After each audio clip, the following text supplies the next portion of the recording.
one of his, the disciple, I think he's from outside India, abroad. He had some paralytic attack. Just only in 3 days, my Guru has healed him completely with Aushadha and Narayana Swami Tata. These three masters of this Aushadha science gave me this knowledge. Of course, ultimately, Arunagiri Yogeshwara Paramashiva himself showered the whole experience and expertise. Listen.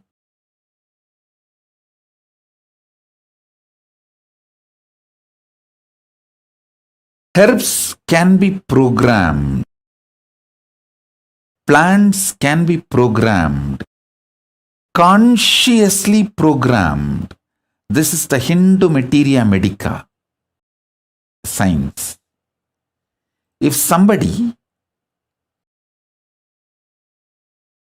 it is 100 times more than getting any MBBS, MD or anything. Unfortunately, Hindus neither understood nor recognized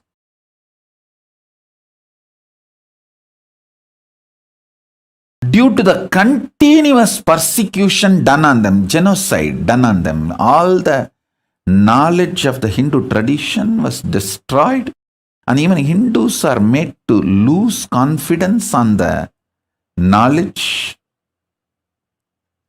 And after a few generations of brainwashing, even Hindus feel all these are false, and they attack the Hindu gurus who are trying to revive all these great truths. It's like some part of your own body destroying your body, like autoimmune disorder. Hindus have been infected by the anti-Hindu elements with the autoimmune disorder. Part of your own body destroys your body, like HIV virus, this AIDS. That kind of a mental setup has been infused. Consciousness has been infused into Hindus. And unfortunately, due to this hundreds of years of persecution and making sure all this knowledge not available to common Hindus,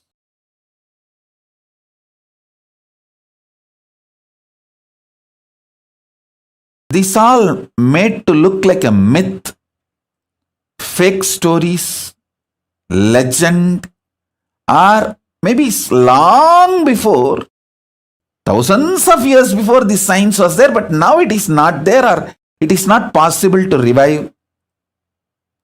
All these kind of ideas are inserted into the common Hindus' minds. And anybody who is trying to establish, revive this science is beaten black and blue and destroyed. See, unfortunately, Hindus lost the understanding about this collective integrity. See, if a ship has to stay afloat, all the mechanisms in that ship need to stay integrated. It can be the maintenance engineer or the cleaning staff, captain, all the equipments fixed in the ship, everything, the machineries, and all human beings, all of them need to be integrated for the ship to stay afloat. The maintenance supervisor cannot say, I have done my job, but the cleaning staff is not doing his job. What can I do? Anyhow, if the ship sinks, I will not be blamed because I have done my job. If a maintenance engineer thinks he is a fool because when the ship sinks, he is also going to die. Not only he is going to lose his job, he is going to lose his life. Please see the photograph of my Guru, Raghupati Yogi, applying Aushada on a patient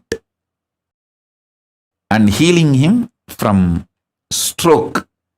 Maybe he had a stroke and some problem in his spine. So Raghupati Yogi applied the Aushada and healed him completely. I have seen the Raghupati Yogi's love and compassion.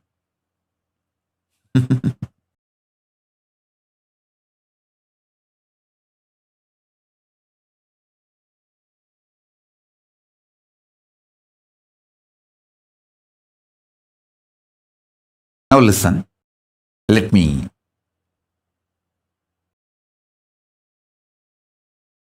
tell you. For the ship to stay afloat and reach the place where it need to reach,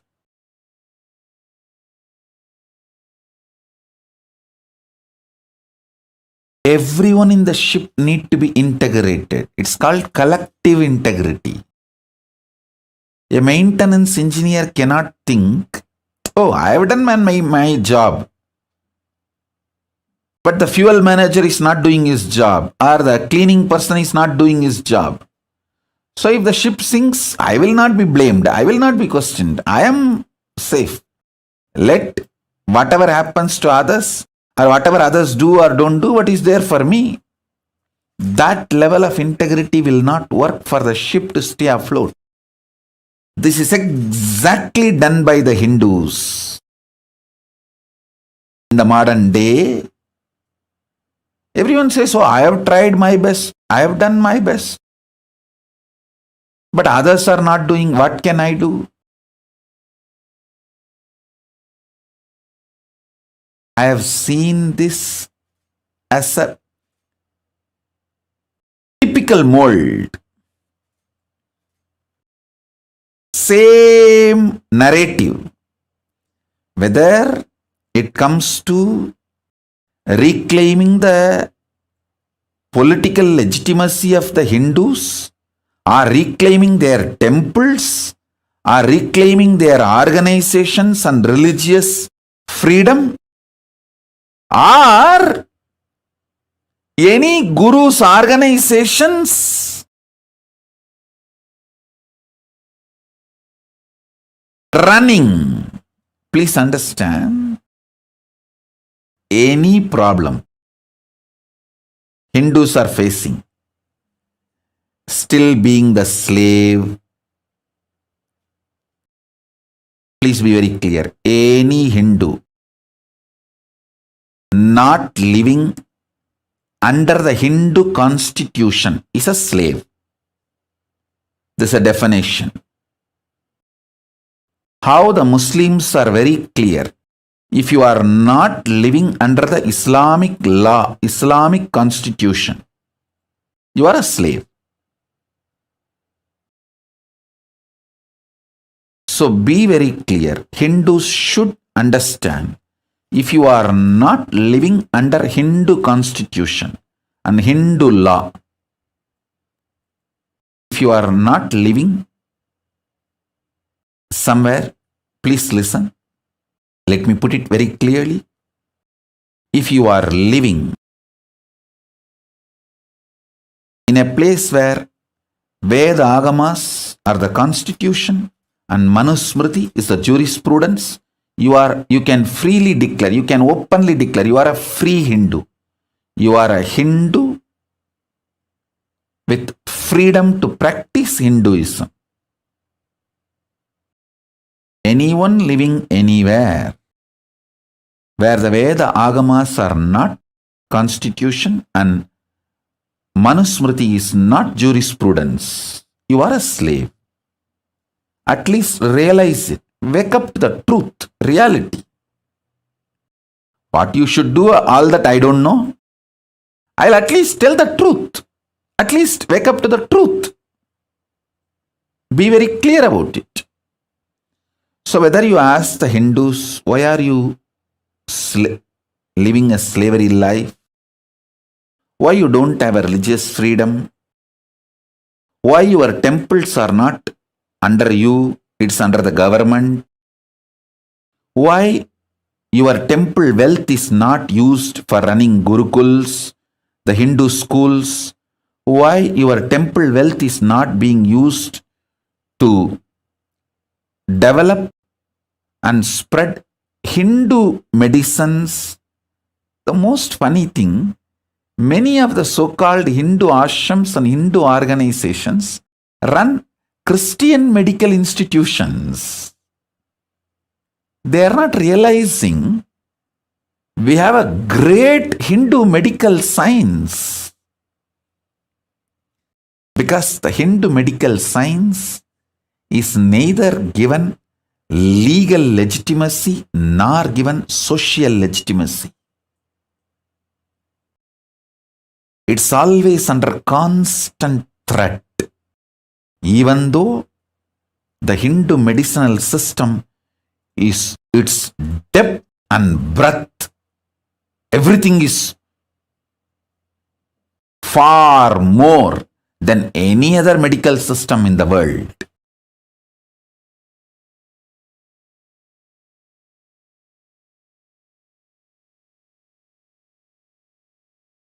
"2,000 years before, our guys have performed cosmetic surgery. The Hindu doctors and Hindu medical visionaries like Shushruta, many of the Hindu surgeons,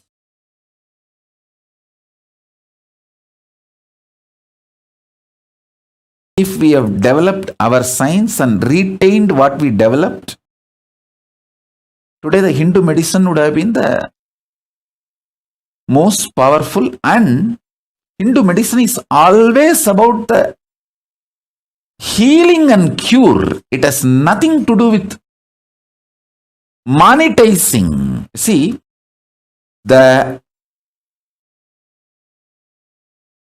Hindu medicine is kept in pure form without economical agendas and political agendas. By being kept with the Brahmanas, neither the economical agendas of the Vaishyas can interfere, nor the political agendas of the Kshatriyas can interfere with the Hindu medicinal system. The whole knowledge was vested with the Brahmanas. And please, all of you understand, when I talk about the Varna, it is based on the quality of a person, not by birth.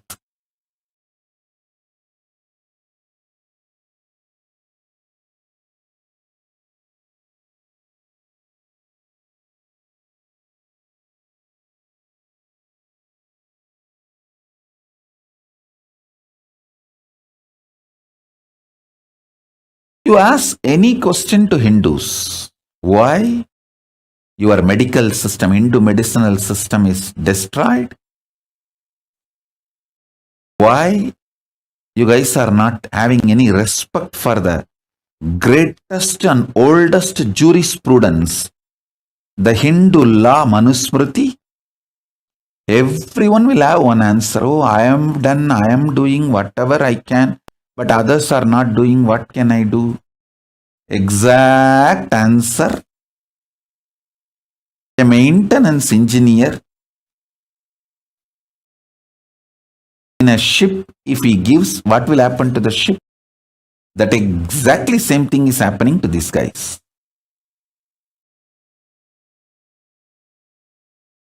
We need Hindus to start thinking with a collective integrity, not only I will do my job as maintenance engineer. I will make sure the fuel manager does his job as fuel manager. And cleaning person does his job as a cleaning person. We need that kind of an ecosystem for Hinduism to be revived. I decided very clearly that can be done only in a place where we have political legitimacy and political sovereignty. With the grace of Paramashiva, I got a place. Maybe small, but I got a place with a political legitimacy and political sovereignty for Hinduism. Hindu nation, Kailasa. Only in this place, this collective integrity ecosystem can be built. A maintenance engineer spends 60% of his working time for his job and the other 40% to integrate with other teams and make sure the other teams are also in integrity so the ship stays afloat. And I tell you, many of my Adinavasis who are still there in Adi Kailash or in our ashram, or some of the Adinavasis who left, many of them are highly integrated. Unfortunately, they are not trained in this vision, science of collective integrity. See, many of them are very highly integrated. They say, I have done my job. I am very integrated. Swamiji knows. What can I do if others are not doing? That is not going to bring the result if a maintenance engineer, even if he is highly integrated and he doesn't care about the fuel manager properly adding fuel to the ship engines, the ship is going to sink. And maintenance engineer may not be blamed, but he is going to lose his job and life. Many of the individually integrated people in my Sangha missed this truth. Only with the collective integrity, the ship can stay afloat. If not, you may not be blamed because you have been integrated. But the final result is not going to happen. You are also going to lose your job and life both. Thoroughly understood. Hindus have been beaten too long. And maximum, they have the energy only to be individually integrated. They don't have energy to manage the collective integrity. So only the captain has to be responsible for the collective integrity. The collective integrity, education and evolving a structure with a collective integrity. For reviving Hinduism, we need a place with a political legitimacy and political sovereignty. The blessings of Paramashiva, Ganapati, Kalabhairava, all the gods and goddesses of Kailasa, Bhuma Devi, we got a place for Kailasa with the political sovereignty and legitimacy. We have a place. More than one place, actually. We have a place now, more than one place.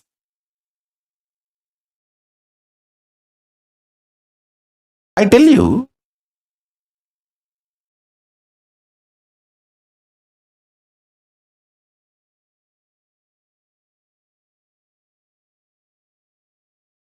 I have to do it. I cannot waste time in blaming, in cursing. I don't have time for that.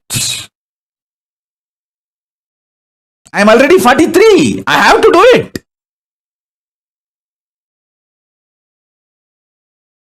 Of course, the grace of Paramashiva, we did it. We have a place now. The base is ready. Now the collecting the individuals and organizing. Even now I can see I have amazing individuals who are so highly dedicated and integrated to me. I can name every one in front of me. If you see the integrity of Ma Divyananda, she is equivalent to a Nayanmar. Push Murugai and Saras Murugai. Sumati, Ma Parameshwara, Karunananda, Ma Paramananda. I can go on reading everybody. I tell you, I never praise Ma Pranapriya, her integrity. If I need a kidney, I don't need, I will never need, I am very healthy and I am going to live a healthy life. I am giving you, for example, if I need a kidney, I will take only from Ma Pranapriya, because she will not even repent 1 second, oh, I gave my kidney to Swamiji. That kind of integrity. But this individual's integrity will not be enough. We need collective integrity.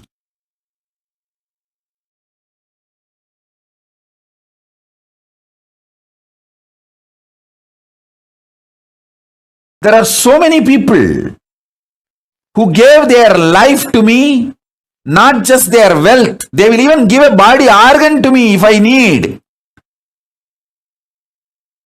If I need a kidney, I don't know how many people will apply to donate.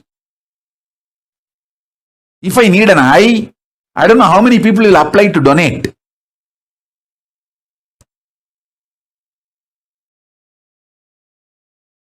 I have such highly integrated, dedicated, devoted people. But unfortunately, none of them understand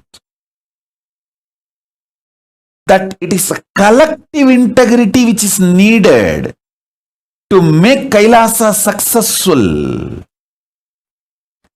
Not just individual integrity. Everyone is so happy and satisfied and fulfilled. I am individually integrated to Swamiji. Hey, that is not enough.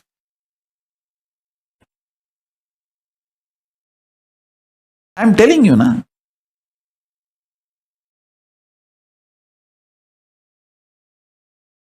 Pushp and Saras Murugai, I am giving you an example. Saras Murugai and Pushp Murugai, they gave all their wealth to me. Sarvavari Tyagis, not even 1 second they even felt did they do right or wrong. They know for sure giving everything to Swamiji is the ultimate right, best thing.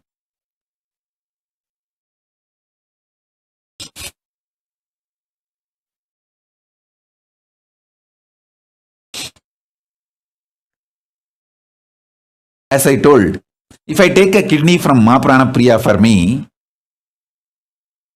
not even 1 second she will repent or think, or she will not even have a second thought. Did I do right or wrong by giving my kidney to Swamiji?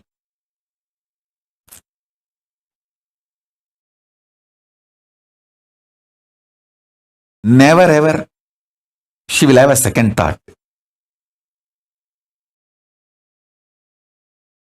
I have such highly integrated people. You see, these few names I uttered because they are in front of my eyes.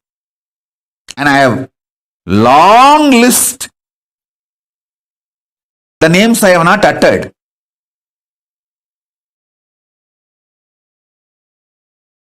But unfortunately, none of them understand just the individual integrity is not enough for the ship to stay afloat. It is collective integrity that is required. Pranapriya will not have any problem to give her kidney to me. She will not even have a second thought.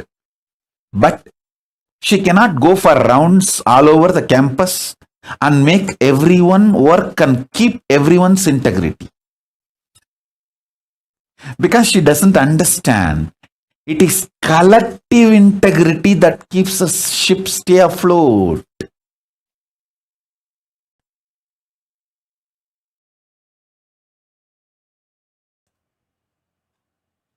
Same way Saras Murugai. She will work 24/7 for me. But she cannot ask the other people in the team to work.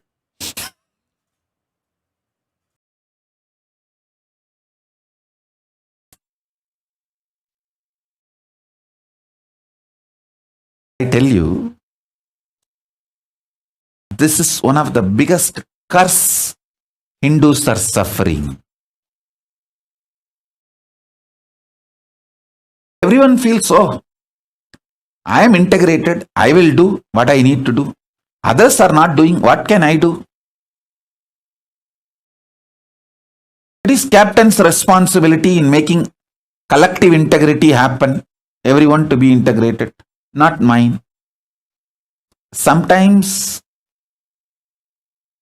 people in the ship, one side maintenance team enjoys the other side maintenance team failing, thinking, oh, see how we are victorious now, they are failing, and that side of the ship, such big holes are happening. Hey, if the water comes in and the ship sinks, all of you are going to die. Why don't you understand?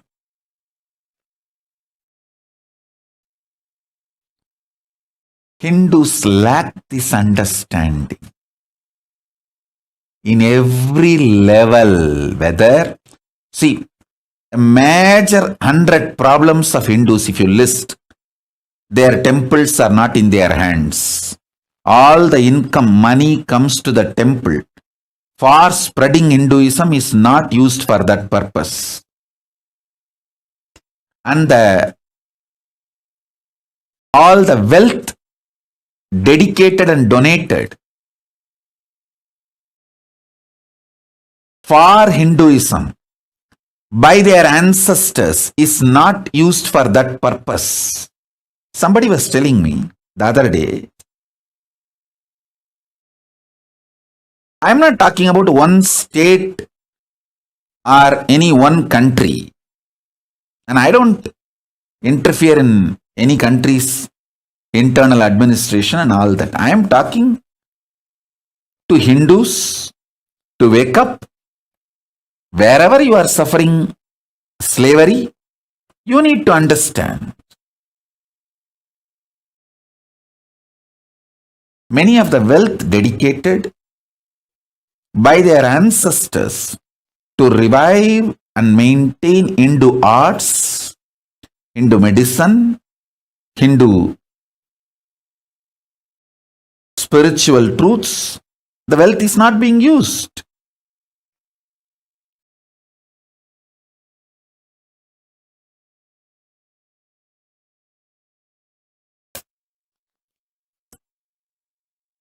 Whether it's a political slavery or the persecution Hindus suffering or not having the religious freedom to own their religious worship places in their control, not having the freedom to practice their religion as they want, as the agamas, their religious scriptures describe, not able to maintain and hold their religious organizations or religious wealth under them. You ask any question, any problem to any Hindu thinkers, think tanks, Hindu organizations, Hindu leaders, Hindus, whether common Hindu or Hindu thinkers, ask them any of them these questions. Why the Hindu gurus are being attacked left, right, center through the hate speech, and systematically the Hindu organizations are pulled down, collapsed, and why Hindus are keeping quiet without defending the Hindu gurus who are the... See, Hindu gurus are attacked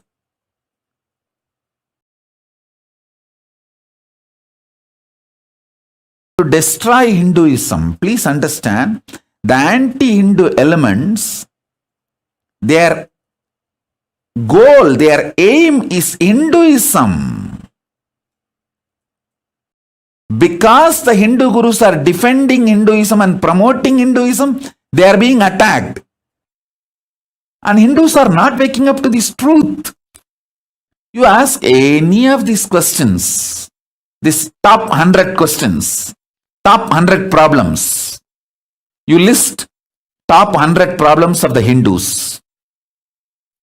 Getting bullied in the cyberspace. So much of cyberbullying. All the major social media organizations are anti-Hindu. Racist. So much cyberbullying. Racist attacks on Hindus. They don't have their temples under their control. Their gurus are being attacked left, right, center. Every day one guru is pulled down with false accusations, false cases, lawfare, hate speech, very systematically. List all these 100 problems and ask these questions. Everyone will say, oh, I am doing whatever I can. But others are not doing. What can we do? We need Hindu leaders who understand collective integrity truth. It is collective integrity which is going to keep the ship stay afloat.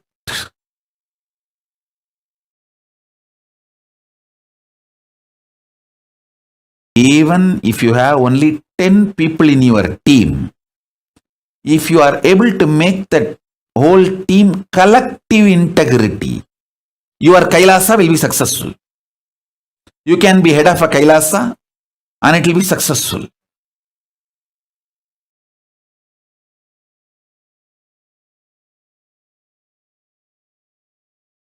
I tell you,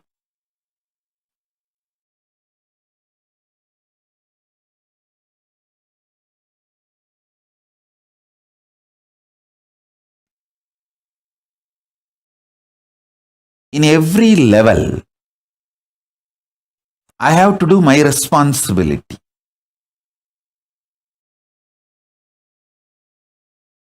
In my responsibility, things to do list, foremost, first priority is to bring all the great superconscious gifts from Kailasa and share it with you all. That's my first priority. As I told,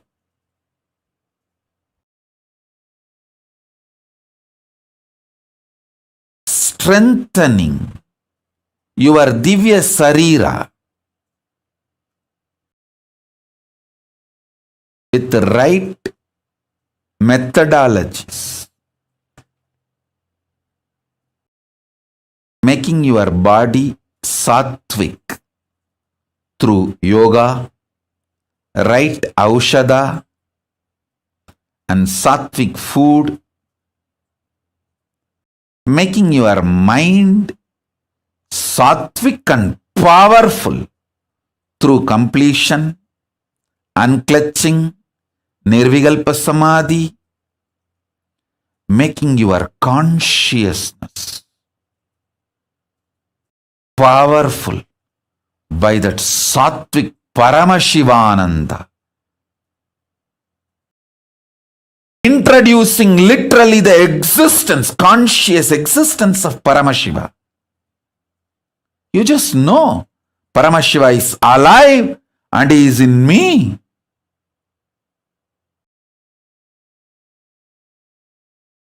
He is sitting alive, blissful, with his broad Swarupa.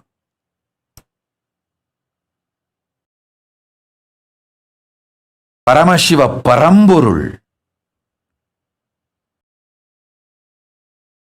Knowing he is alive in you.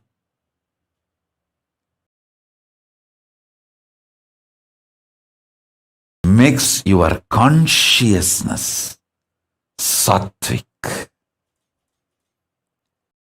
My first and foremost responsibility is to bring these great gifts to all of you.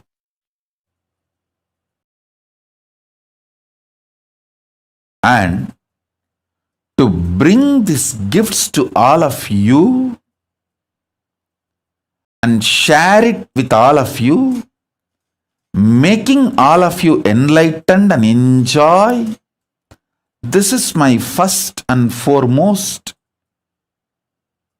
responsibility, and this is my first priority. My second priority, second work is making all my Sangha, people who have given their life to me, making them understand the great truth of collective integrity. As I told,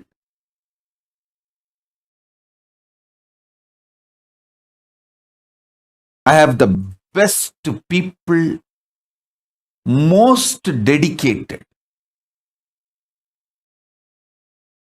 One of the most sweetest message I received in last few days is Akhil Kodali sending me message, Swamiji, please come to satsang. I miss you too much.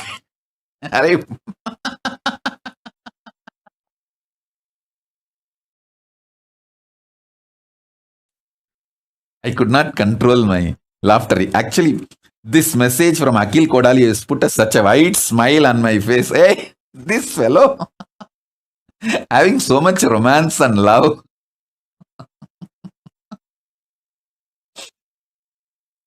I tell you, I have best people around me.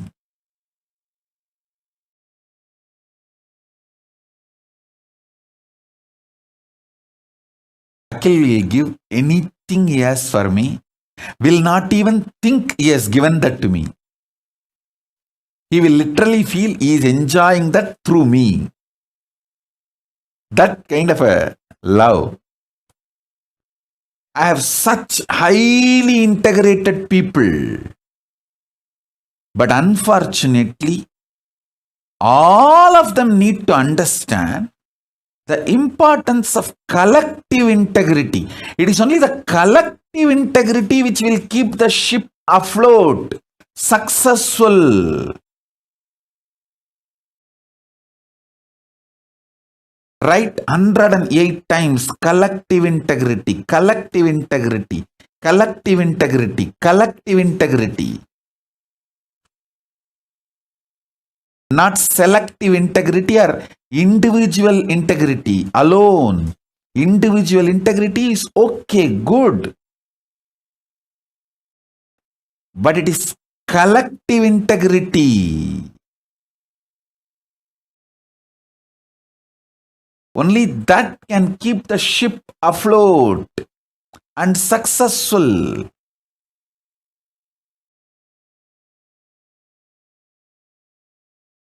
My second responsibility is making my Sangha, Kailasa, all the people who gave their life to me,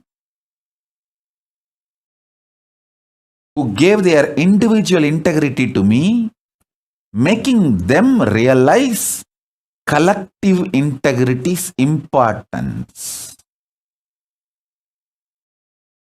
I think in all our ashram, in every room, we should put a small board beautifully. Collective integrity keeps the ship afloat, not just individual integrity.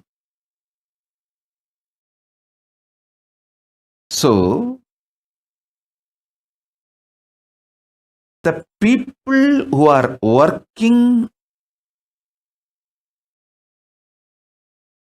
in accounts department, distributing money, and the people who are working in Goshala and keeping the Goshala clean and cows healthy, happy, and the people who are doing the agriculture and growing the herbs, and people who are doing puja in the temple, everyone need to have integrity to keep the ship afloat. The collective integrity only will keep the ship afloat, making the people who declared their integrity to me, making them realize the importance of collective integrity. I have some people highly dedicated, like Sri Shantapriyananda. He will be absolutely obedient to Guru Vak. Anything I say, he will simply obey. But complete loose, cranky. He cannot even talk to others. Make a simple coordination.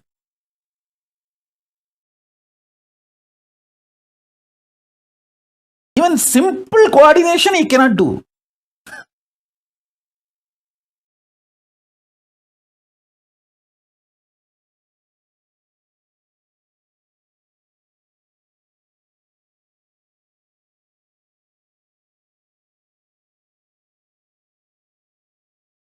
Sri Shantapriyananda, write 108 times.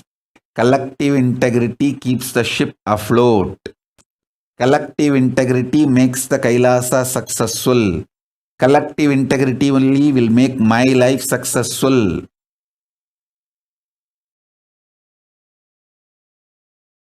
If one department fails,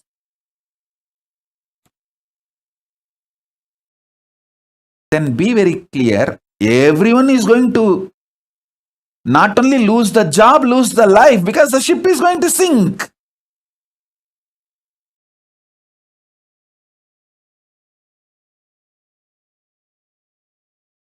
In all our ashrams, all our temples, all our monasteries, all our gurukuls, we should have a clear board. Almost like every hall, every room, even the devotee's house where you are literally living like an extended Kailasa, you should put a board. It is collective integrity that makes your life and Kailasa successful. People who can make collective integrity successful are the leaders. Working with others, whatever need to be done, making it happen.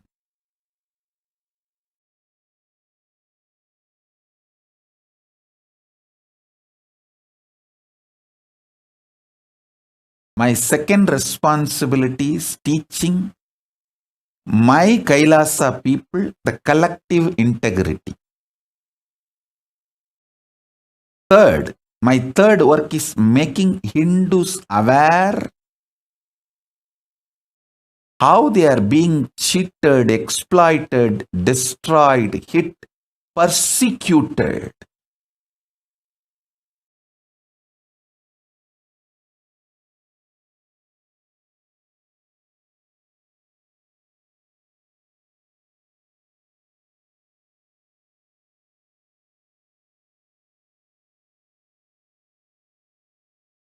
I tell you, One of the worst thing is Hindus are not even realizing they are being persecuted. They are under siege. Very active war is going on. Hinduism is the fastest shrinking, dying religion. Sorry for using the word dying. Fastest shrinking religion. Go and see the statistics. Don't try to come and kambusutufai here. Go and see the statistics. Hinduism is the fastest shrinking religion. Just see last 100 years track record. You will understand what I am saying.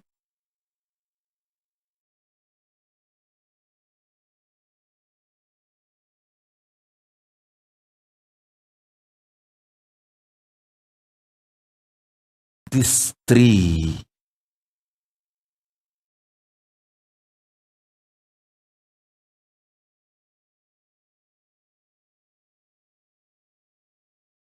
are my important responsibilities.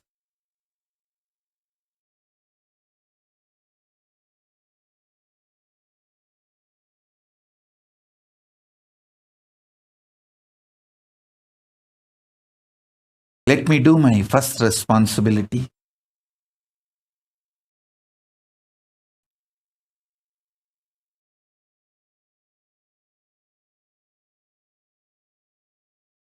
Inspiring, initiating,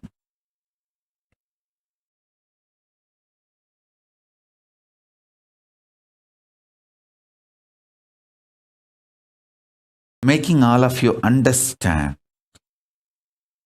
in every level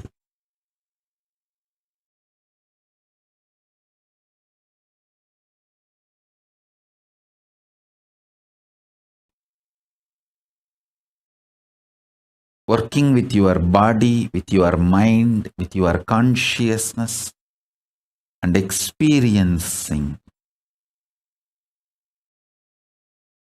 Divya Sarira, the divine conscious body,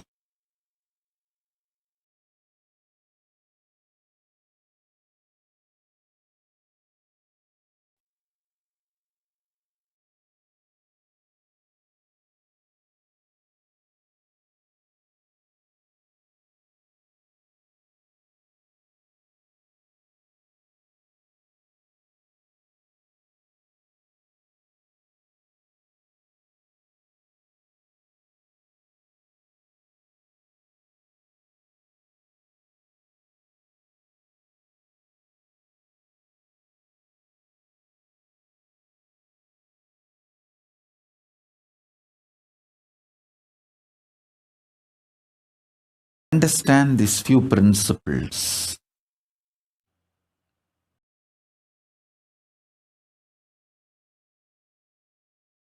These few principles which I am going to share with you all now are like universal, sarvabhaumya,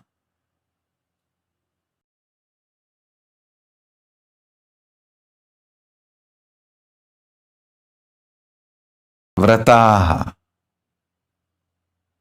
These are like universal vows, universal principles.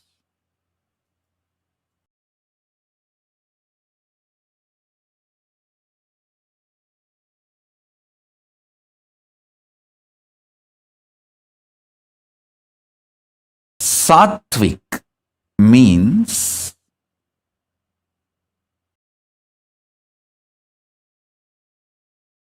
anything which awakens the qualities of consciousness in you, like extreme love, fulfillment. I tell you,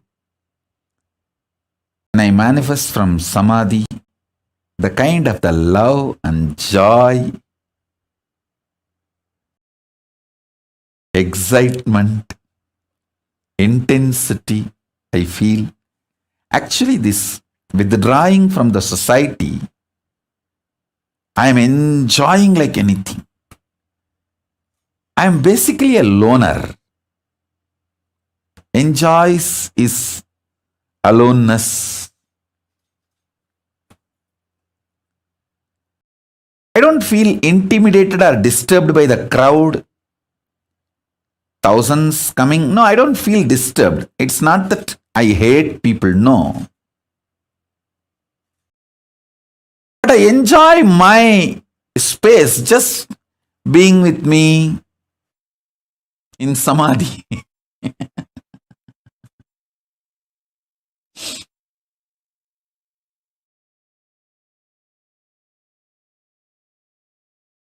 It is such an extraordinary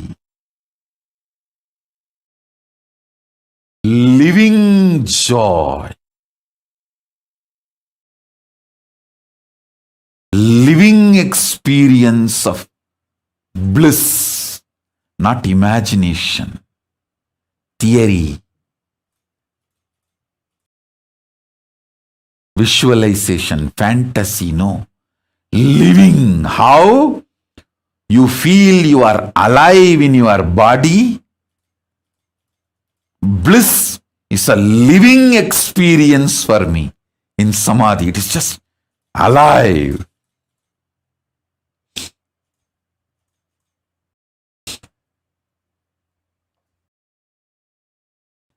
Anything infuses that bliss, alive, as living experience in you is sattva.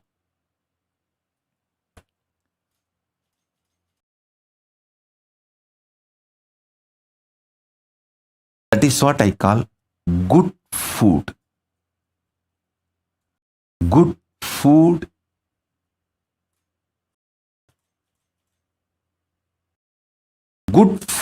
is sattva. Sattva is the good food.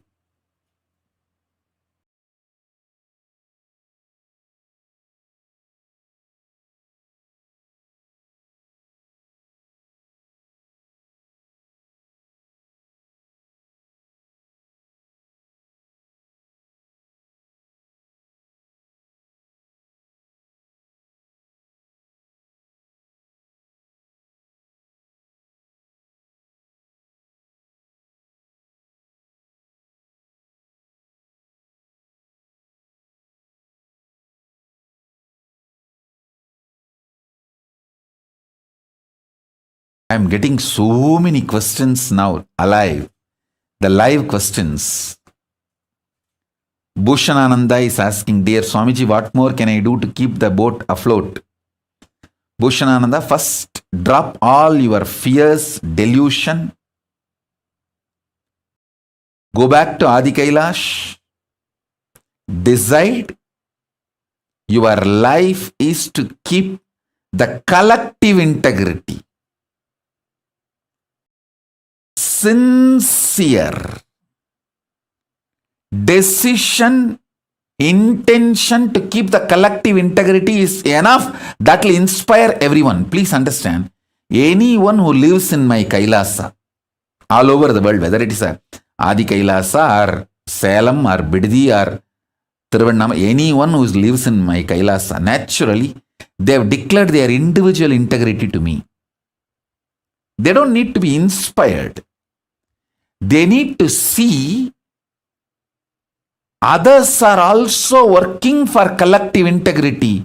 So let me also work for collective integrity. That's all. We just need few examples who are sincerely working for collective integrity. Then everyone will simply decide, yes, collective integrity is my life. Collective integrity is my life. Collective integrity keeps the boat afloat. Keeps the ship afloat. They just need few examples who are sincere to work for collective integrity. Bhushanananda, go to Adi Kailasa, be an example. Through your sincerity, show that you want everyone To come to collective integrity, constantly holding the space, talking to everyone, reaching out to everyone, inspiring everyone, educating everyone about the collective integrity and how only collective integrity is going to make the ship afloat. Individual integrity alone is not enough to keep the ship afloat. You realizing and making everyone realize, that will only make the ship afloat. Bhushanananda, I know you are integrated to me individually, but you need to work for collective integrity. That is what is the real leader. Leader is a person who works for collective integrity. Not just individually integrated. As I said, I have many people who will just be happily ready to donate their kidney for me, but cannot go around and inspire others, ask others, work with others, and make others also integrated and make the collective integrity.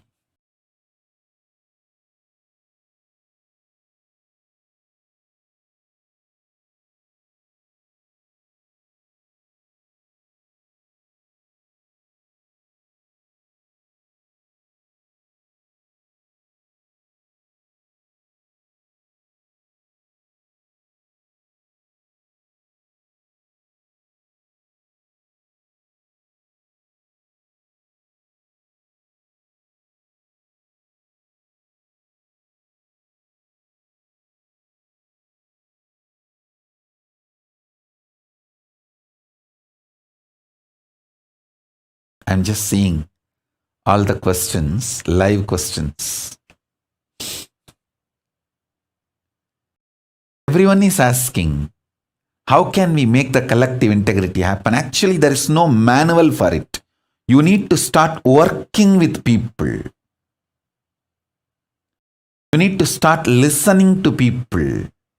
You need to start bringing completion with yourself and with people. You need to start building team. We have a clear process.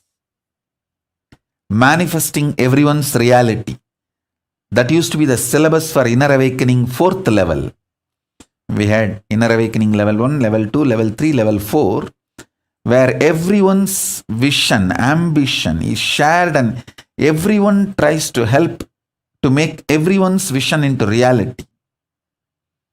So that should become the ecosystem, the collective integrity should become the ecosystem of every Kailasa.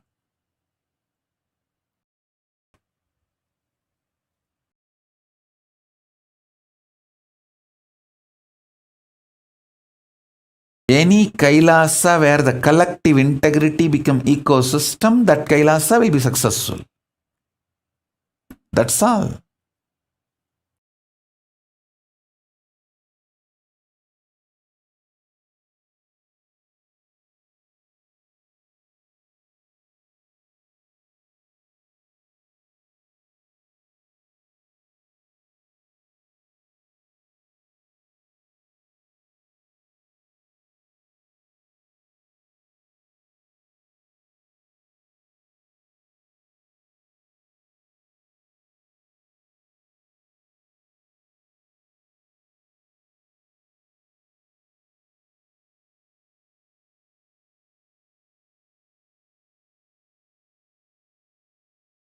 Maybe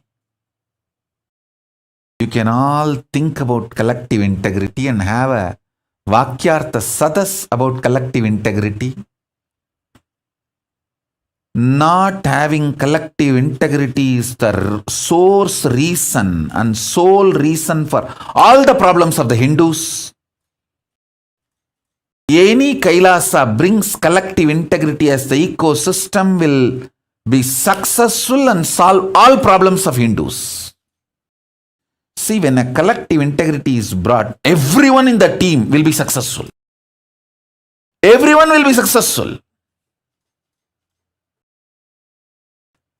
Simple, super determinism to have a collective integrity brings collective integrity. That's what I am doing. How much I am attacked, abused from externally and even from internally, how many ways I have been attacked. But super determinism to keep the collective integrity, that made the Kailasa successful. Kailasa happened. That is making the Kailasa stay afloat and successful. Let's do Vakyatsadas on this and bring all your questions. I'll answer all those questions tomorrow in the next satsang live. The next live satsang. I don't want to say tomorrow. Next live satsang. And also we will start the Parashakti, Paramashakti, Devi Bhava Darshan and Akashic readings.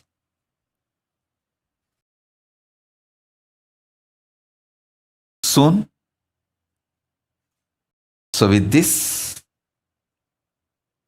I bless you all.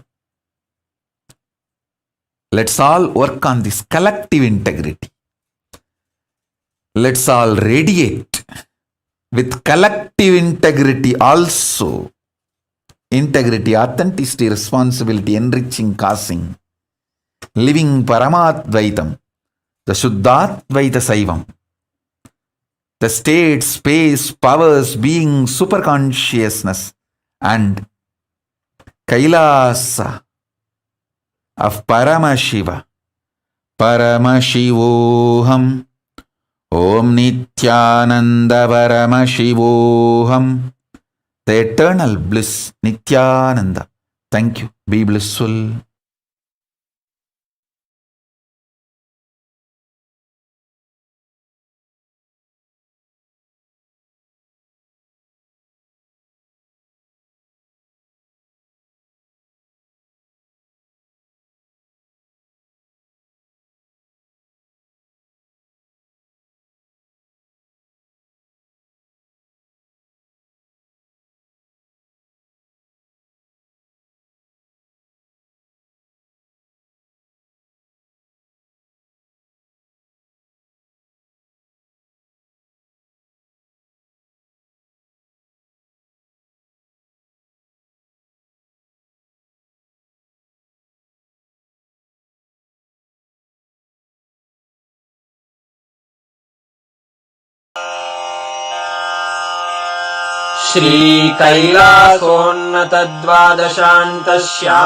श्रीकैलासोन्नतद्वादशान्तश्यामलापीठारूढ श्रीमीनाक्षिसुन्दरेश्वरा भिन्नस्वरूप परशिवपुत्ररत्न Uma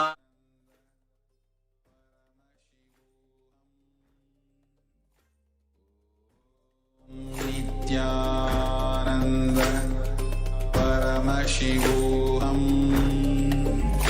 ॐ नित्यानन्द परमशिवोऽहम् ॐ नित्यानन्द परमशिवोऽहम् ॐ नित्यानन्द परमशिवोऽहम् ॐ नित्यानन्द परमशिवोऽहम् ॐ नित्यानन्द परमशिवोऽहम्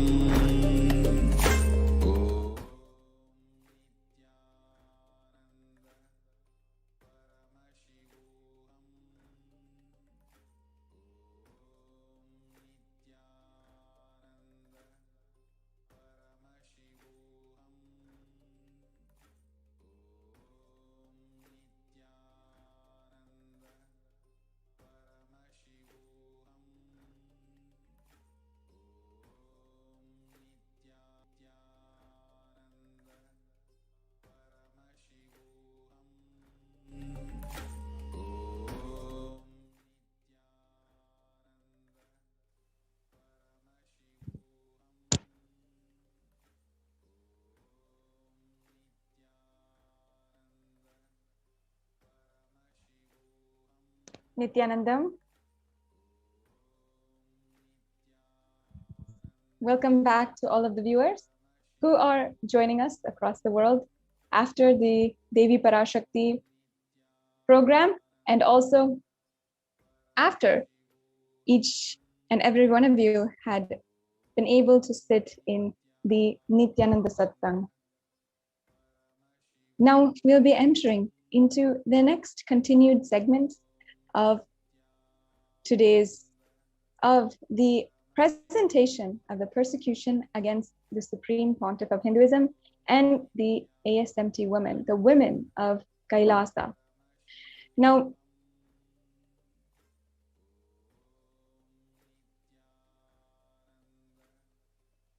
I think there's a few audio issues.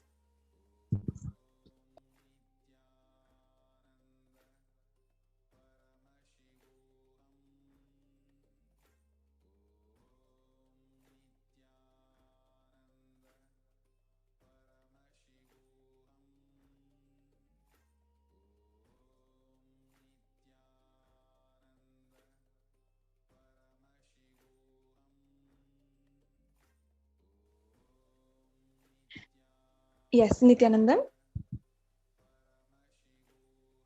Nithyanandam completing with all the viewers for the technical difficulties.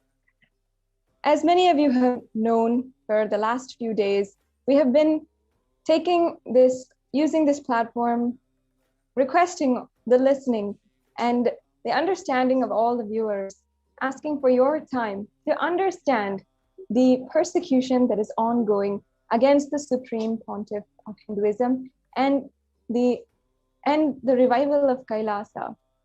And because of the attacks against the Supreme Pontiff of Hinduism, so many people, women, children, have been suffering.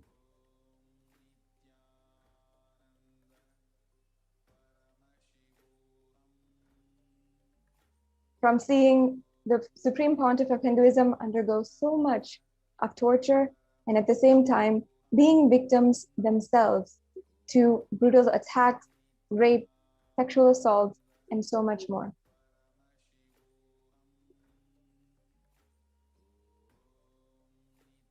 For the last two segments in this program, we have been understanding displacement of the women of Kailasa and the children.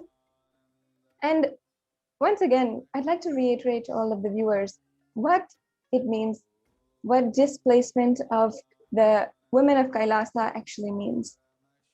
Now, as per the United Nations, the displacement of a population is the movement of a certain minority, a marginalized minority, because of the fear, insecurity that they are put in due to terrorist forces or so forth. And the UN has intervened across the world in several different circumstances where populations have been displaced and continuously are moving around, running away from their attackers. Over 40% of many minorities in South Asia, as well as is in the Middle East, have experienced some kind of displacement, whether it be women who need to be forced out of their homes, entire communities who need to be displaced and moved to another place where they are not being attacked, and putting their entire civilization, putting their entire population at risk. And not only the women and children from across the world, but over the last 500 years, there have been so many of these kinds of movements of people just so that they can find safety in one place or another. And Hindus across so many different nations where Hindus live, Hindus themselves have experienced so much of displacement due to attack from different terrorist forces. The last 2 days, we have heard the heartfelt sharings of so many women from Kailasa. Many of you who have seen these women in programs, who have met them probably personally, but don't know the truth, don't know the stories that they have undergone, just for the fact that they are Hindu and they want to live the life of Hinduism.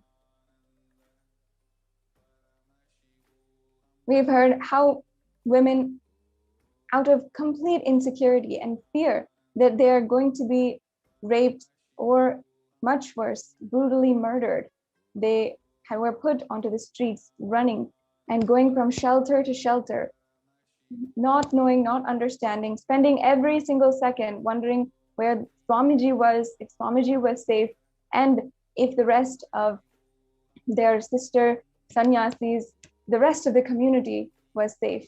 Many women were even parted from many Hindu women, sannyasis, and even some of the families, the grahastas of the Nithyananda order, the sovereign order of Kailasa, were separated from their children, not knowing, just for the sake of their safety and just for the sake of ensuring that their future generation of Hindus, their children, are protected from the onslaught of attacks that was going on.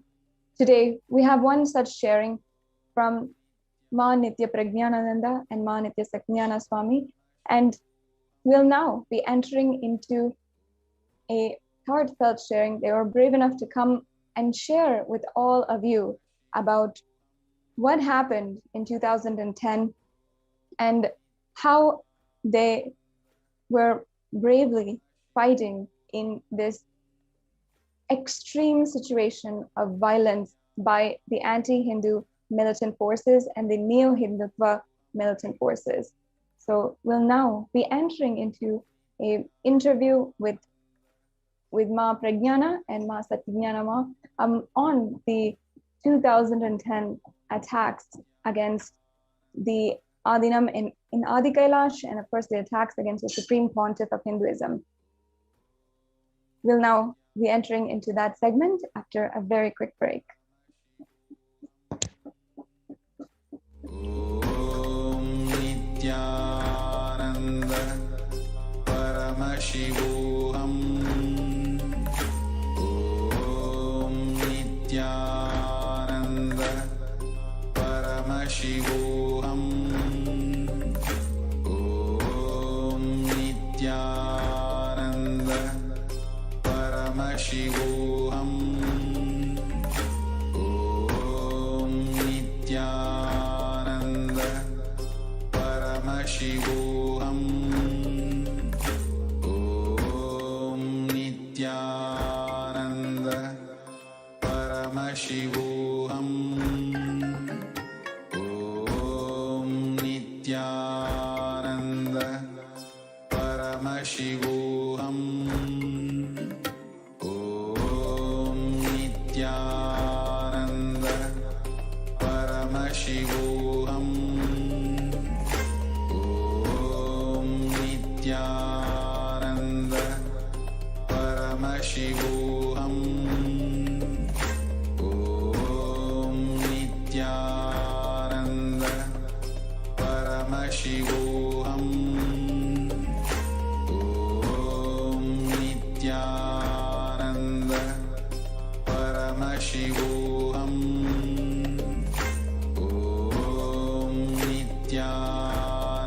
Nithyananda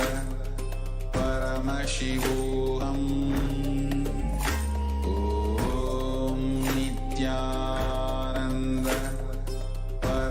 Paramashivoham. Om Nithyananda Paramashivoham. Om Nithyananda Paramashivoham. Om Nithyananda Paramashivoham. Om Nithyananda Paramashivoham.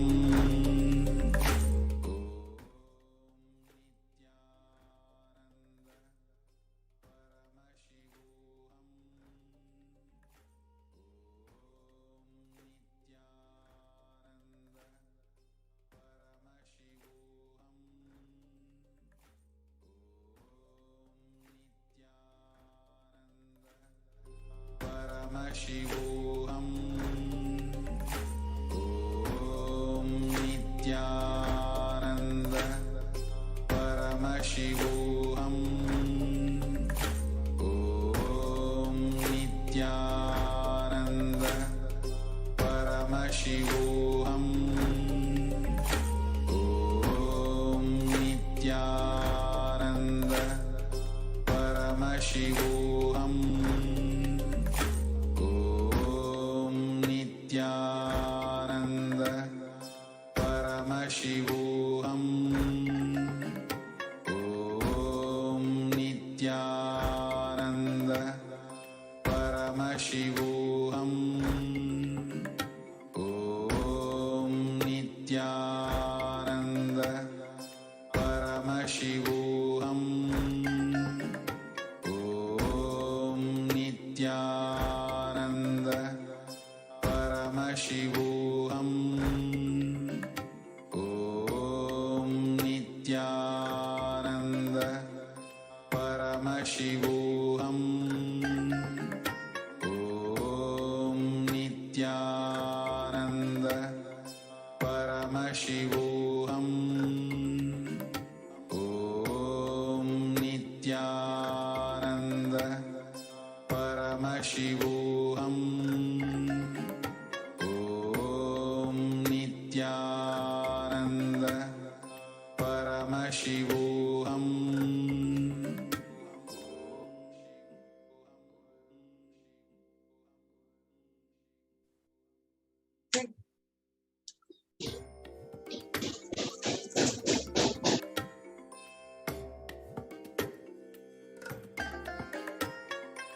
I bless you all.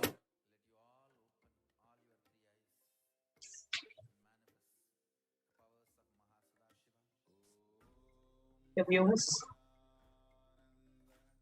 Over the last couple of days, we have been sharing how the anti-Hindu elements and the new Hindutva militants have been relentlessly attacking the Supreme Council of Hinduism, attacking Kailasa, focusing on the vulnerable segments of the society, vulnerable segments of Kailasa, which is women and children. And from it today, we have been sharing about the displacement of women, how the women who decided to be a part of the Kailasa enlightened ecosystem were specifically targeted. They were displaced, they were left homeless, they were roaming on the streets, without knowing where their next place of stay is going to be, where they're going to be spending that very night. So many women were left homeless, stranded, absolutely broken, physically, economically, and so much of hate speech on the women from the society. And it didn't just stop with women. Even young children were made to go through this. And today we have one of the young children of Kailasa, who's currently a major. She is here to share her heart-wrenching experience and the traumatic experience as an 8-year-old child, what she had to go through. And this child was in the monastery in the year 2010 when the anti-Hindu elements and the new Hindutva militants were attacking Kailasa and the Adi Kailasha Sarvanya Pita. And she had been in the monastery for a few years even before that. And she was just 8 years of age. Okay, imagine being in a place which is being burnt and brutally, women are being attacked with so much of violence at just 8 years of age. What happens to that young heart? Let us hear directly from her. I would now like to welcome Nithyananda come forward and share her heart-wrenching experience. Nithyananda Ma Pragyana. Nithyananda Manyanatma Swami. So, yes, I would love to share what was going on at that time. I was just 8 years old at 2010. Before that, I really want to thank you for coming on the Nithyananda TV live. I know you are 18 plus now, but always when we have some traumatic experience in the past, we always tend to not want to talk about it, because every time you talk about a traumatic experience, you go through that trauma. And you so courageously and bravely wanting to come and be there in front of the world, to be able to share your experience itself shows the courage that you have and shows the way that you want to stand up for Sanatana Hindu Dharma. Of course, a proud daughter of the spiritual daughter of the Supreme Founder of Hinduism, we can expect no less. But I really want to thank you, and I wanted all our viewers to know that Ma Pragyana went through a displacement at the young age of 8. So, Ma Pragyana, can we start with at what age you even came to the Adina? I came to the Adinam at 2007, at which I would have been 6 years old. I would have been 6 years old or 5 years old. So you were just 5 or 6 years of age when you actually came to the Adinam. So was that a visit, or were you living in the Adinam from that age? At that time, I had just come to see this visit as a kid. I loved how Gurukul was fully playing and really joyful, which is very rare these days. And I was able to see like the joy and support each kid was getting. When I was small, that is what I needed. So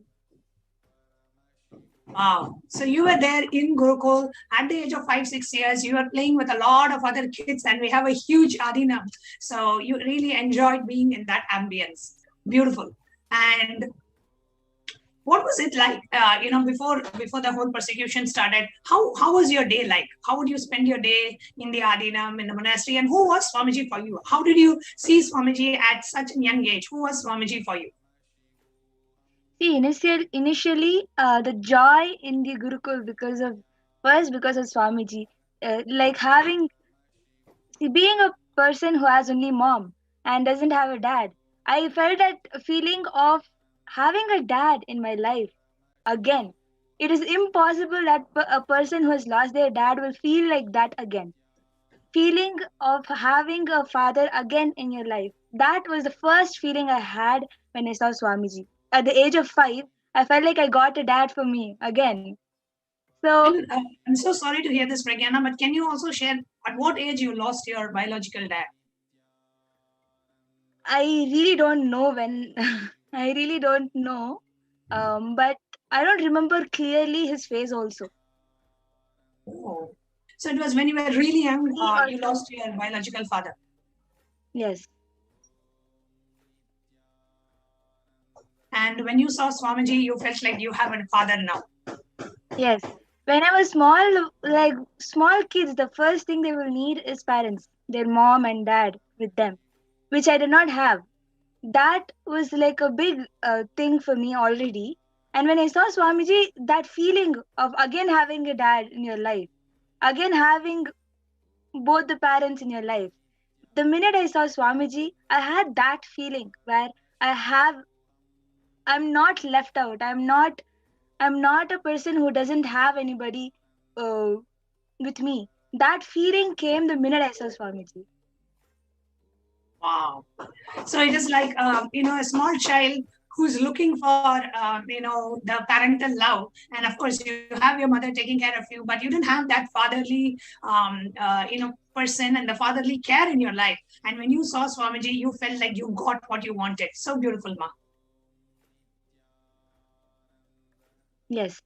And that made me feel like I'm there in the right place. Even before coming, I did not feel like I am meant for that, or I did not feel like I'm there in my home. But the minute I saw Swamiji, I felt like, wow, this is home. This is where I have to live with such joy. This is home. This is what I have seeked for being a 5-year-old. All fun and at the same time care and that love, compassion that you want as a child. That is exactly what I got, and that made me feel like I am in home. That is the home that I wanted at that time. Very nice, Ma Pragyana. So nice to hear that, a child which was looking for that fatherly care and love finally found it at the feet of the Supreme Founder of Hinduism. And so you and your mom moved into the Adinam at what age? As far as I can remember and recollect, I had moved into the Adinam around 2007, 2008. I would have been like 7 years old at that time. 7 years old at that time. And when this persecution happened, what was your memory of it?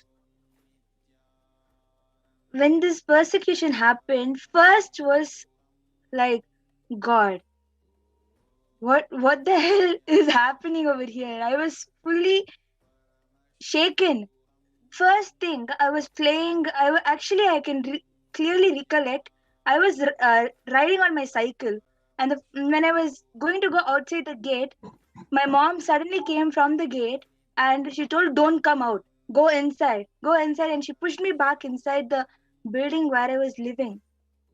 And when I was like living, when I was done that, because I had a luxury to go wherever I want. Being a small kid, I can go around the whole Adinam playing around, and I wanted to like ride the cycle, so I just took it and went. That time, suddenly she for the first time I was told not to come outside because there are polices. And when in that age I was really scared and I was really shocked. What are policies doing over here? You know, when you're a kid, normally when you see a police, you be like, oh God, police, we have to run away. That kind of a fear, that kind of a fear of policies was there in me. And I really freaked out thinking, what is this? The whole campus is like, the minute I opened the gate, I saw like the whole, that time it was like a plain ground. I was able to see clearly so many policies, so many people with sticks and with cameras and all. I was really scared, and seeing that more than being told to go inside, just seeing that, I really got scared and ran back inside my house. And after going back inside the place where I was staying, I could see the whole campus was full of smoke.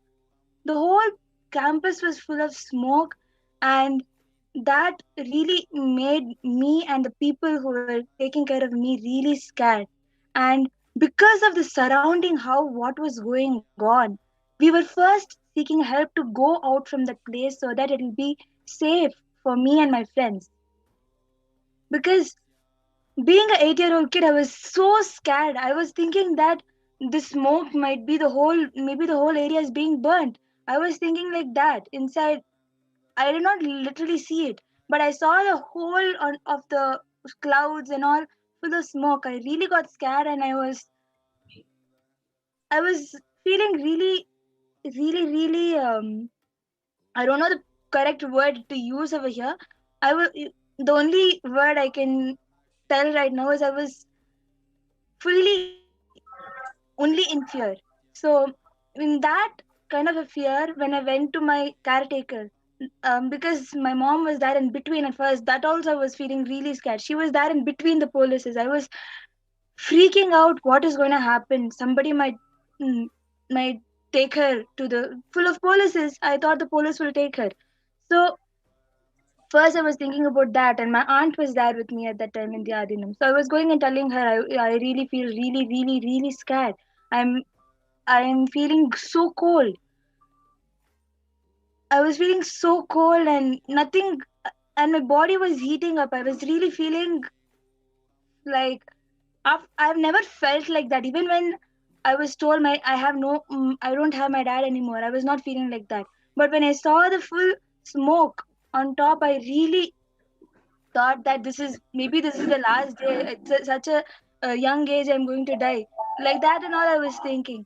And at that kind of a time, when I went to the terrace, we saw like the fence is having a small hole. And from that hole, that small hole, we just because we have to take care of our life and my friend's life, all my aunt, everybody was freaking out. And at that kind of a point, we use that fence to go out. After we go out, we didn't have any place to stay. We didn't have anywhere to go. We didn't have anything. It was like my whole time in the Adinam, the 3-4 years that I was there in the Adinam, made me feel like I have the best place in the whole world. I am there in the most joyful place. I'm there in the place that is very rare for people.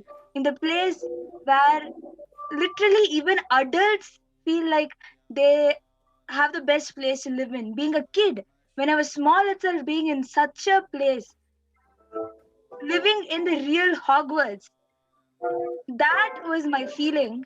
And all of a sudden, that home that I had was being taken away from me. I couldn't live in that home anymore. And after I left that, after we went out, the only thing I could look back to was, I want to go back to Adinam. I want to go back to Adinam. I want to live there. I want to go back. It was not like a big period of time we went out and figured out some place where maybe we can just spend for staying. That was very hard, first of all, to even leave such a, it's like leaving heaven and going to hell. It is like that. Leaving such a place where you could live your whole life and live the best life that you have chosen for yourself. Being forced to leave that place with being threatened with fire, being threatened with media, being threatened with police, being threatened with getting beaten, your own friends being beaten, your own. At that period of time, I had many people who are like the same, that motherly feeling and sisterly feeling that you get. Not just my mom, even Jnanatma Swami, many people were there at that period of time. I being close to them, having fun with them. I thought I'm losing that forever. I thought I might not be able to come back here because of the fear that I had at that time. That after the period of time, I might not have felt the same thing. But at that period of time when everything was happening at the same time, how you feel like everything is bursting, whatever best you had is leaving you. That kind of a feeling was what I was having at that period of time. Whatever is the best for me is leaving me. I'm losing everything. I'm just losing everything. That was the feeling that I had at that period of time, which is very sadly I had to go through when I was just 8.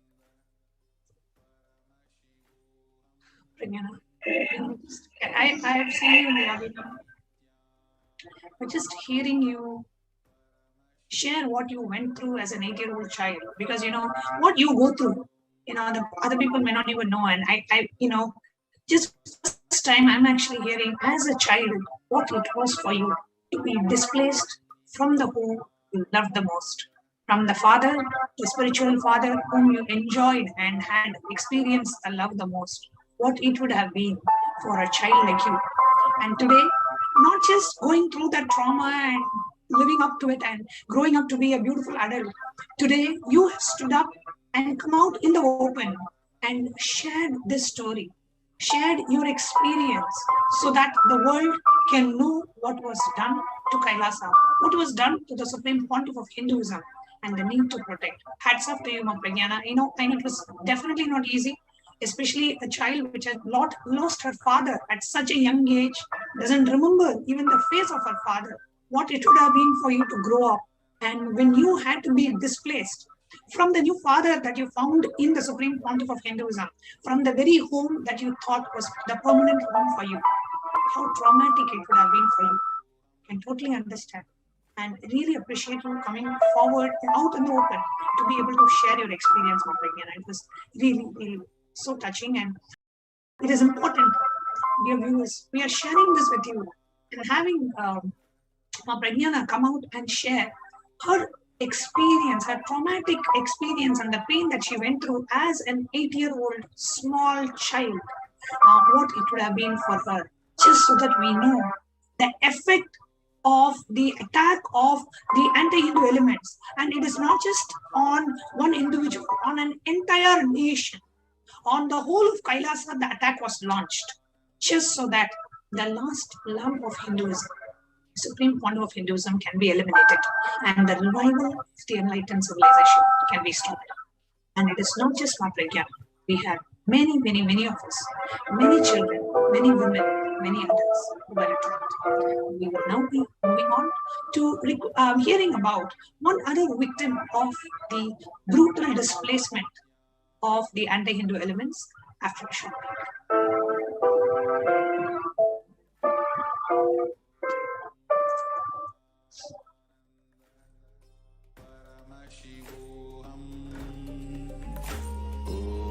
Om Nithyananda Paramashivoham. Om Nithyananda Paramashivoham. Om Nithyananda Paramashivoham. Om Nithyananda Paramashivoham. Om Nithyananda Paramashivoham. Om Nithyananda Paramashivoham. Om Nithyananda.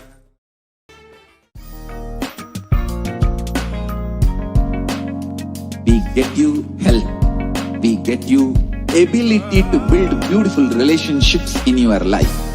We get you direct spiritual support, and we make sure you become wealthy.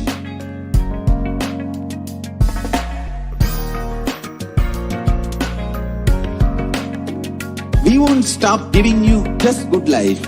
We will literally not stop till you live enlightened life.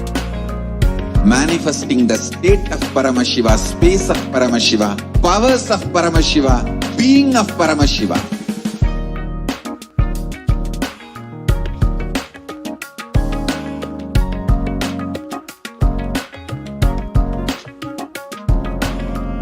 Whole world should become Kailasians. I want the whole world to know Hindus have something great to contribute to the world.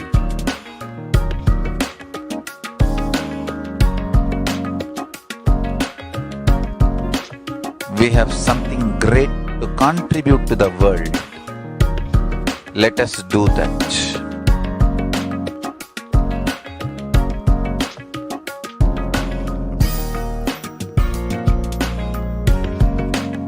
Kailasa is proper customized spiritual service helping you to identify your root patterns of suffering. We have perfected the science of helping every individual from every cultural, religious, nationality background.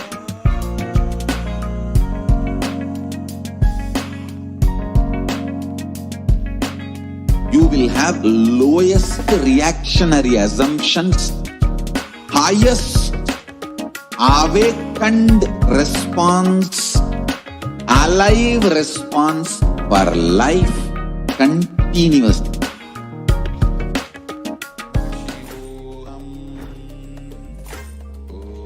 Welcome back, dear viewers.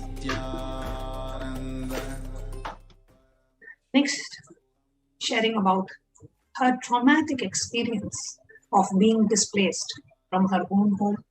We have joining with us Dr. Nithyananda Swami. Nithyananda Ma.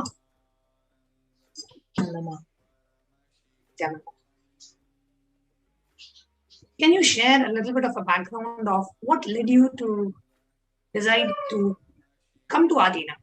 So when did you get to know about Swamiji, and what made you take the decision to come and make Adinam as your home?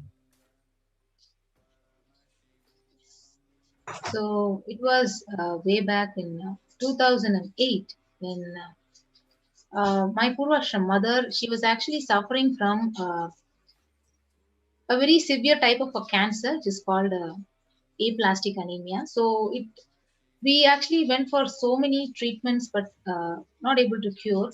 So finally, my Purvashram father, he saw Swamiji's advertisement of the Nithyananda Spurna program in the newspaper, and then that was the last solution which we had. So we literally brought our Purvashram mother to Swamiji, so to Hinduism for healing, and that is when I met Swamiji in 2008 to receive healing. And once you met Swamiji, what was your experience? And how did you decide to come and live in the Adina? So when I met Swamiji in that program, so literally it was like I forgot everything of my past or whatever is happening inside of me. Everything, it became a new life. Like I forgot my mother's disease, I forgot my family, I forgot everything, and it literally like I saw the divine. So everything was forgotten, and I saw the ultimate. So that was the one feeling when I saw him, the first sight when he just walked into the uh, hall for darshan. The first darshan was like, yes, I got him. Yes, I saw the ultimate, and this is my last birth. So that was the feeling which I had when I first saw Swamiji in the program. And what made you decide to come to the Adina? Or decide to move into the Adina? Yes, so after that first experience which I had with Swamiji and that program where he literally gave the death experience, so that is a specific program for death experience. So the death meditation was conducted, and after that experience, I literally felt nothing else in the outside world is useful for me, and this is the ultimate life which I have to choose. So after that, I decided in next 6-7 months, I decided and I moved into the Adinam and I decided to take up sannyas, and I became an inmate of the ashram. And leading on to, you decided to take up sannyas, moved into the Adinam, and living there happily with, in the presence of the Supreme Pontiff. And of course, it was the 2010 persecution was totally unexpected for any of us. What impact did it have in you? Were you staying in the Adinam on the 2nd, 3rd of March, 2010? So after I moved into the Adinam, it was the ashram life, whole life was so blissful, like the whole routine, the whole lifestyle, it was entirely different and it was going so well. And on the night of March 2nd, so actually I was taking care of the enriching temple and attending to all the calls from the public and enriching them, healing them. So I was in the healing tower. So on the night of March 2nd, like I started receiving all kind of abusive calls and from the public asking, did you see the video? Are you in the video? Who is in that video? So I literally didn't know what was happening. And I was completely shocked because calls were pouring in, because in the night time, usually there used to be no calls used to be there. Calls were pouring in, and around I think around 9:30 or 10 p.m. So I was literally shocked to hear that some video was getting aired in a channel called Sun TV. And I literally ran. I was taking the phone. I was running to the kitchen. I was running to the temple to find Adinavasis to know what is happening, because I literally didn't see the video to know what was actually happening. So all the Adinavasis actually they had gathered in the Laughing Temple in the Adinam, and so much of panic and so much of havoc was going on. Nobody knew what to do, and that was a devastating situation that all of us were facing on that night.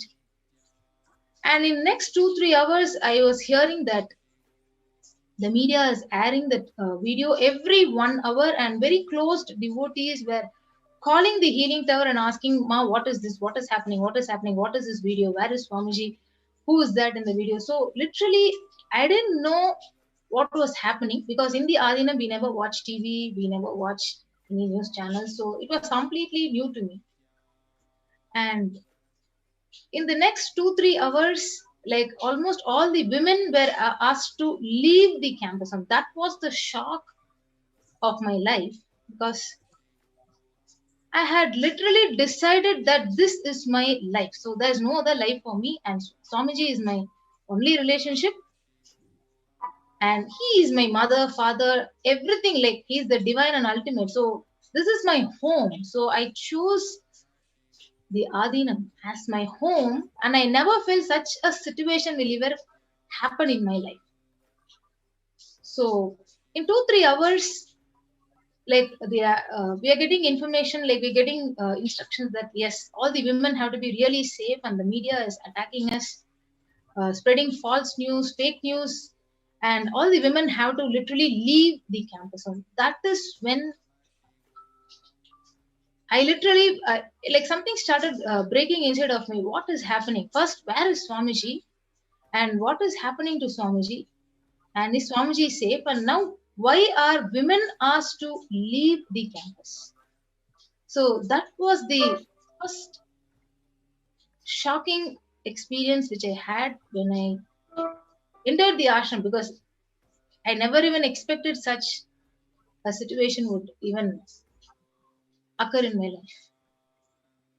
And when the ashram was burning on one side, and the media surrounded and literally hounding the ashram and projecting the women as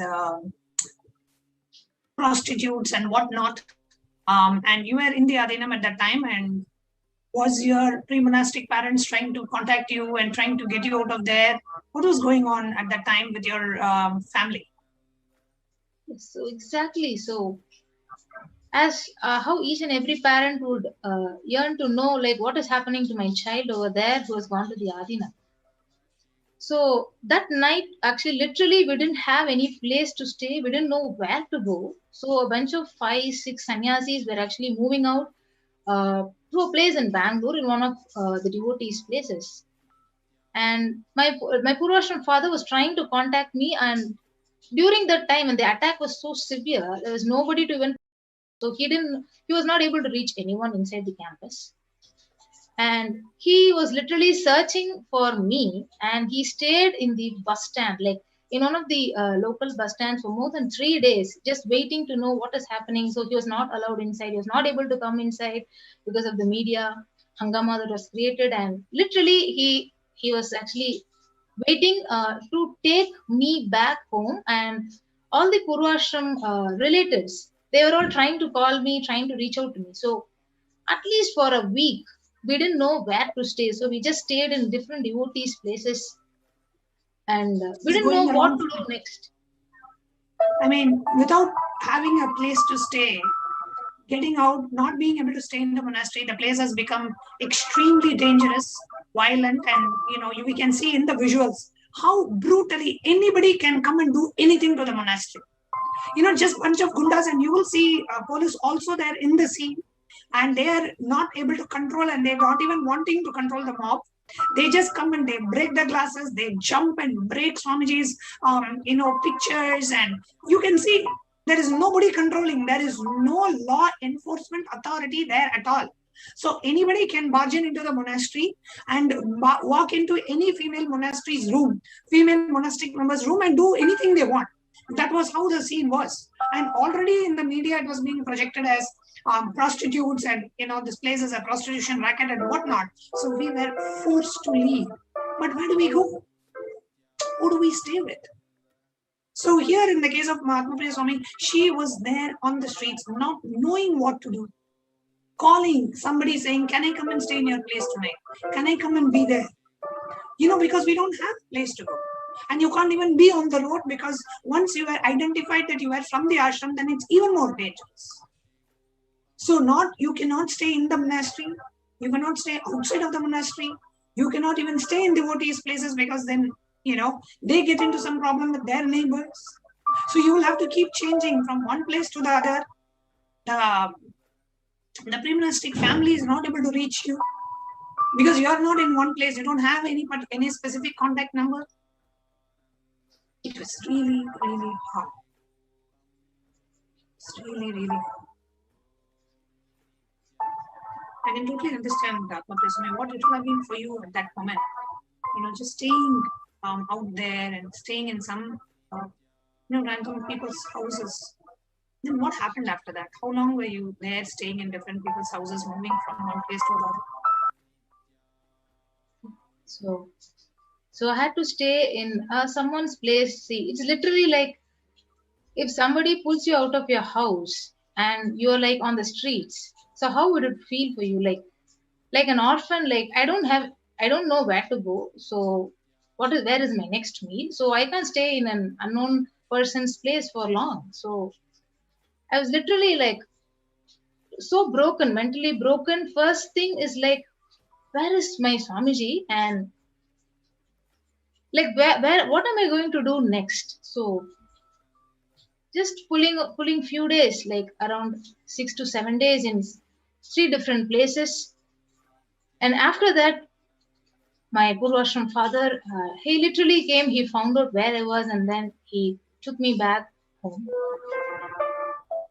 So after going, see, actually, the one thing which was really breaking me was first first separation from Swamiji, like when Swamiji was completely attacked.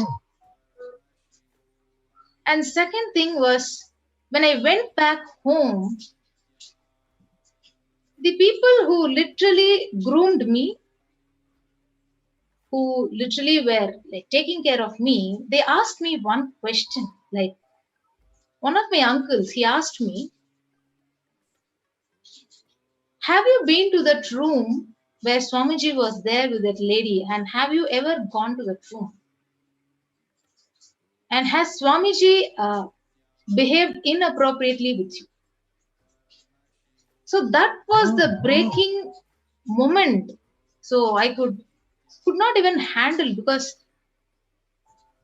people who have literally groomed me for more than 20-25 years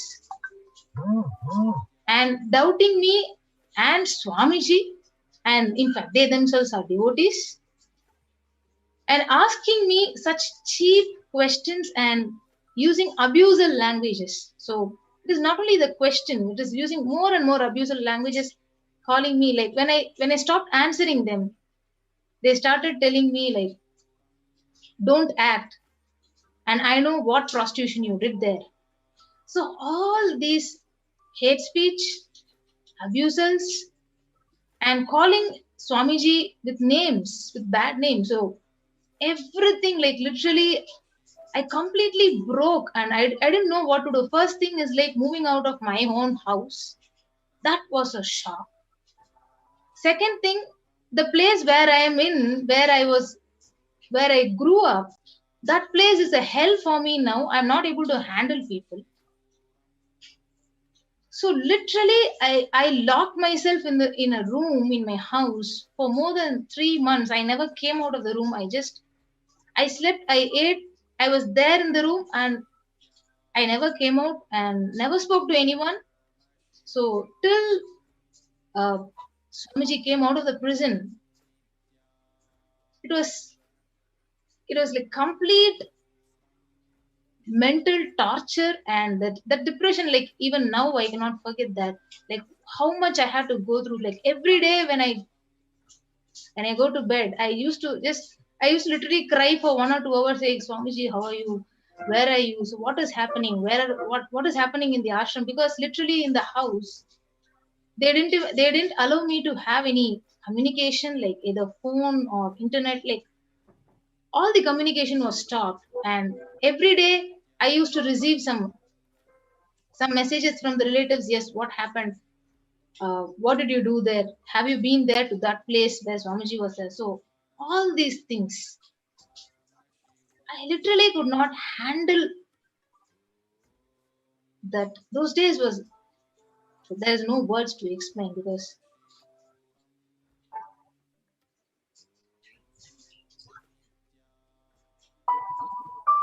When you had to, when you had to leave the ashram, did you have to hide your identity and hide, from the fact that you were living in the ashram or that you were living this monastic lifestyle?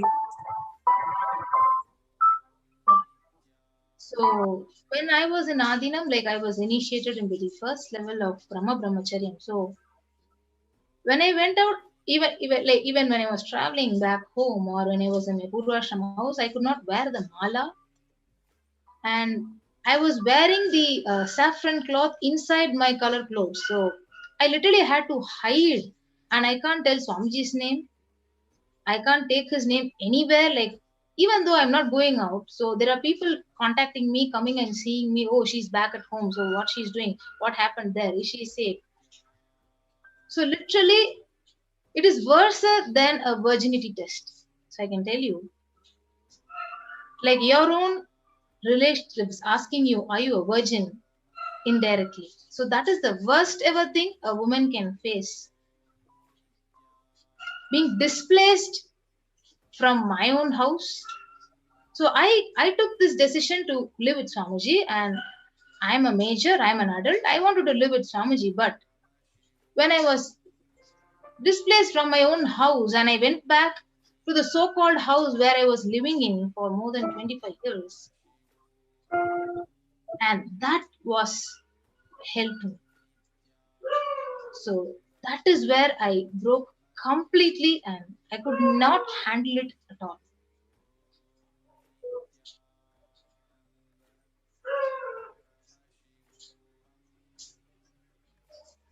Just hearing from you, Swami, is, see, each of us have known each other for many years, but first time when we are actually hearing what you went through as a disciple of the Supreme Pontiff, and how and what each of us had to go through when we were displaced, when we were outside, away from our home, away from what we thought was the most blissful abode for us to live at that moment, what each of us had to go through.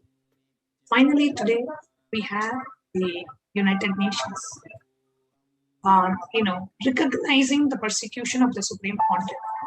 And whatever each of us, all the indigenous women and our culture and tradition that we were not allowed to follow, and everything was completely destroyed by the anti-Hindu elements, being displaced, completely losing in touch with our spiritual lifestyle, the path that we had chosen. Finally today, thanks to the efforts of the Supreme Pontiff of Hinduism, that whatever we went through is finally coming out. Whatever the Supreme Pontiff of Hinduism went through is finally being brought to the attention of the international media. Because there was nowhere that we, as women who were displaced, could go. We were only ridiculed, abused, teased, and looked at in a very cheap manner. The path that we chose, the path that we wanted to live, was not encouraged, was completely discriminated, was completely abused by the society that we were living in. A few of us, like me and Mahatma Swami, we were able to come back with a lot of struggle back into the monastery. Few hundreds are still stuck there 10 years after being displaced from the monastery.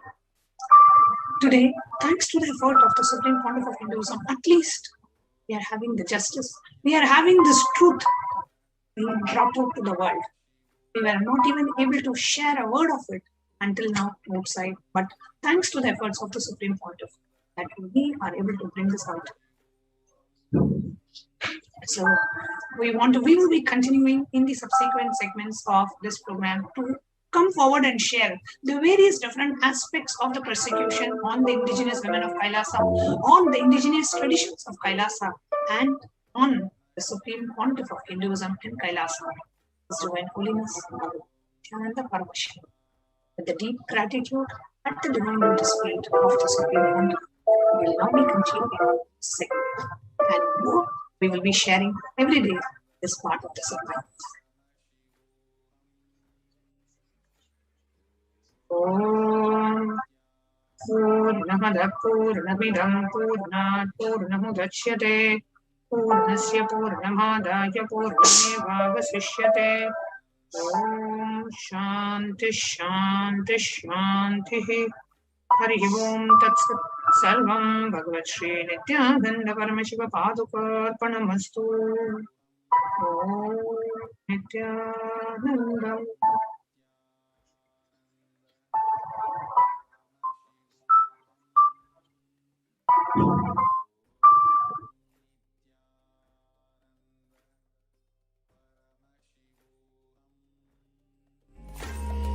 Om Nithyananda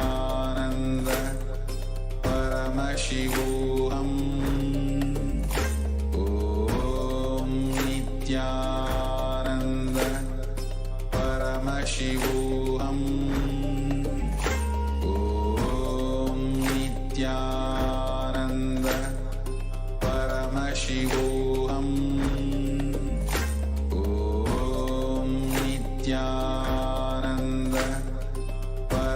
परमशिवोऽहम्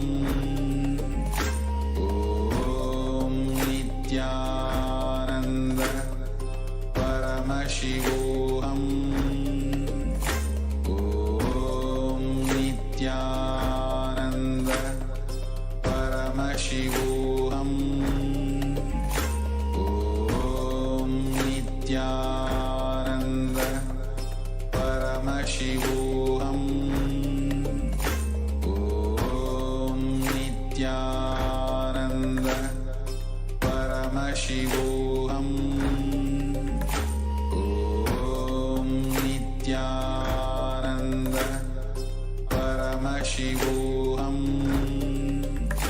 ॐ नित्यानन्द परमशिवोऽहम् ॐ नित्यानन्द परमशिवोऽहम् ॐ नित्यानन्द परमशिवोऽहम् ॐ नित्यानन्द परमशिवोऽहम् ॐ नित्यानन्द परमशिवोऽहम्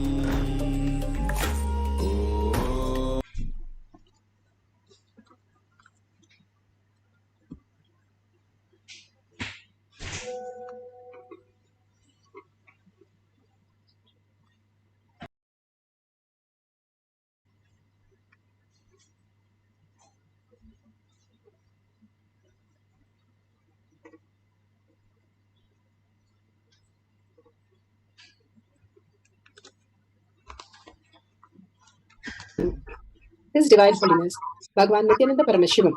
Let's start with the Sadguru Vandanam.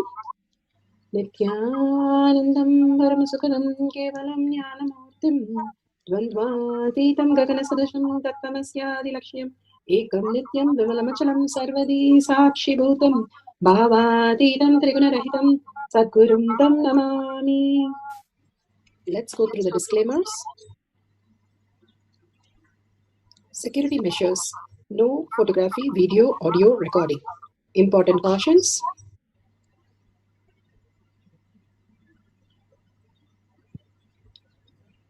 Please be aware of the important cautions. Important cautions.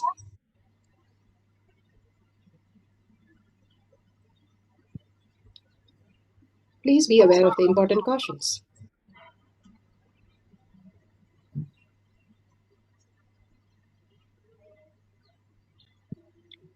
What is spa manifestation? Let's hear from Bhagavan himself explaining what is spa manifestation. All the 25 states of consciousness, when they happen in you, due to your chemicals and hormones ups and downs, it is powerlessness. When it happens in you, out of your free will and consciousness, it is powerfulness. That's all. When you fall into sleep, it is powerlessness. When you enter into sleep, it is powerfulness. When you fall into dream, it is powerlessness. When you decide to dream, it is powerfulness. So I have added the ultimate powerfulness, Turiyatita, in your whole being and doing. Manifest all the powers. Understand, power manifestation is nothing but cognitive shift. It is not work. It is cognitive shift. Understand? It is just cognitive shift. It's not work. Work is a 4-letter word. Power manifestation is cognitive shift. Playing with life. Playing with being alive.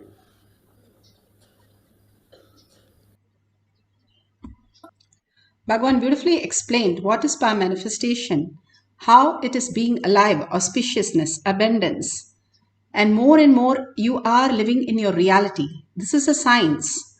That is why it is called science of power manifestation. Science is something which is repeatable and doable for each one of us. And following the steps, we can experience that state of Paramashiva manifest all our reality. This is authentic, time-tested, scientific, and foolproof. The scriptural references, the evidences to support it is a science of our manifestation of each of the human being can experience the superconscious breakthrough and manifest all the realities. The Shastra Pramana, the eternal unchangeable truth revealed in the source scriptures, the Vedas and the Agamas. The Apta Pramana, the experience and the results of the Aptas, who are the Rishis, Munis, Ganas, Nayanamas, Alvars, Siddhas, all of them have manifested all the powers of Paramashiva, which is authentic, scientific and foolproof.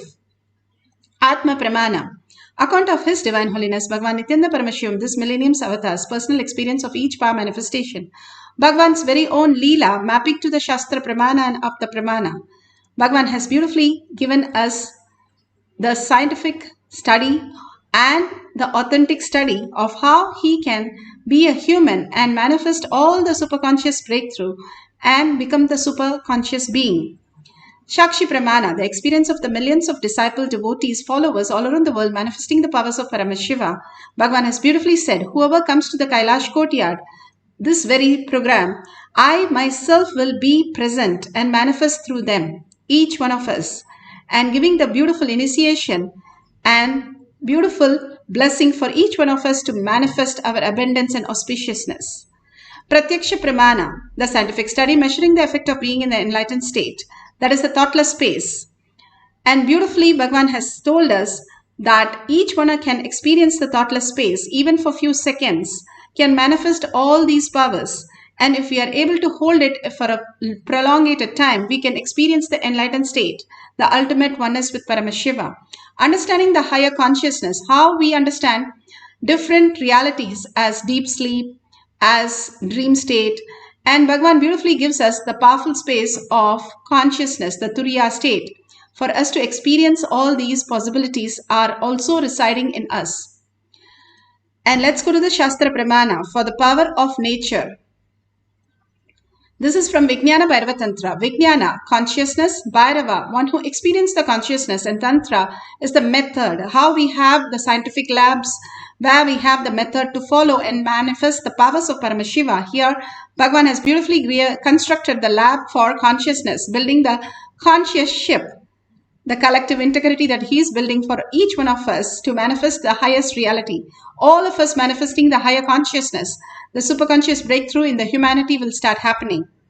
And this is from Vijnana Bhairava Tantra, Sutra 59, Dharana 36. तक्षणात् गत्वा तल्लय तन्मयो भवेत् घटादिभाञ्जने दृष्टिम् क्षिपेत् तुल्यं तक्षणात् गत्वा तल्लय तन्मयो भवेत्. Bhagavan Paramashiva says, just fix your sight, third eye, inside a pot or any other object with a single pointed awareness, dropping the idea of the object, having any length, breadth, enclosure, characteristics, form, shapes or support. At the very moment, the yogi is absorbed into the depth of the object. Instantaneously enter into the space of uniting with the object and the absorption into the complete oneness happens. Bhagavan Paramashiva clearly says how we can be absorbed into the reality and understand the science of our manifestation. Nandanar wanted to go and see Nataraja, Lord Nataraja in Chidambara, and his boss did not allow him and did not give leave. He said, after you finish plowing the land and sowing the seed and growing the crop, you can leave. Nandanar was very much into wanting to see. The earning was so much, he sang a song and just started merging into the song of Nataraja. And at the end of the song, when he woke up in the morning, the field was plowed, sowed, and the plants had grown. Simply his boss came, he surrendered to Nandanar, saying he is the ultimate reality, what he is manifesting, and he needs to learn the science. All this possibility of so many alvars and siddhas and all the great superconscious being on planet Earth have manifested all these realities. They were also human and they grew into the superconscious space. And how can we experience that oneness is all about science of our manifestation. Bhagavan has beautifully given us collective integrity. All of us understanding that everything that exists in the humanity is nothing but the reflection of us. If we understand that oneness, that responsibility, and the more we understand that we are consciousness and manifesting everything as consciousness, we'll be raising into the powerful space. As long as we think we are matter, we will think everything as matter. Oh, this is an object, that is an object. It cannot speak, it cannot do things. Oh, this is a tree, this is a plant. Beautifully, they say, God lives as in dormant state in the rock, and in the plants as moving a little, and in the animals as moving, and in plants as breathing, and animals as moving, and as human as manifesting. And in everything, it is nothing but Paramashiva. Paramashiva can exist as a rock, as a laptop, as a tree, as a beautiful animal, or it can be a human being also. If you see Paramashiva in you, you will reflect that in everyone and everywhere. If you see only the object and the character and the shapes and the size as only the definition that you give, which is also the definition, which is not wrong. But Bhagavan says, you're also the body, but you're not the only body. If you see yourself only body, you will name everything as only the object. If you see yourself Paramashiva, Para, Shakti, you will see Para, Shakti in every being and manifest as the highest reality. The more you understand yourself, who you are, is Paramashiva who's manifesting, otherwise we are called object, dead body. And each and everything we are breathing, we are seeing, we are perceiving, we are concluding, we are absorbing, everything that exists is Paramashiva. That is the only thing we understand. Everything else is a delusion. Everything which is happening in your life is a delusion. It's a dream. You manifesting your dream unconsciously is the problem. Bhagavan says you should manifest your dream consciously. That is by manifestation. Again and again, he's teaching the science so that we can really start driving the car with the brake and the steering wheel. We are right now without a steering wheel, without a brake, and we have a drunkard driver who is deaf and dumb. In that state, we are trying to reach something, a goal or a possibility is not going to happen. When we drop that identity and when we raise ourselves that we are consciousness, I am Paramashiva who's sitting here drinking the tea.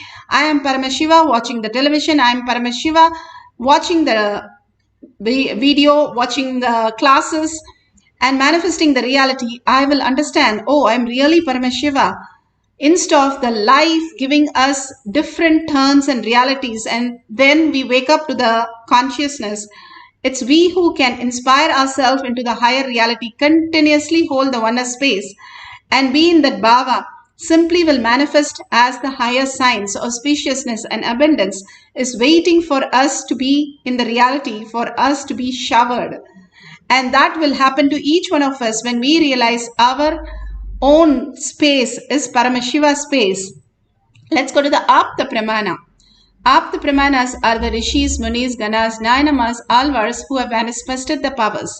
The Nayanars. Anaya Nayanar. He was a great musician and he used to play music for everything.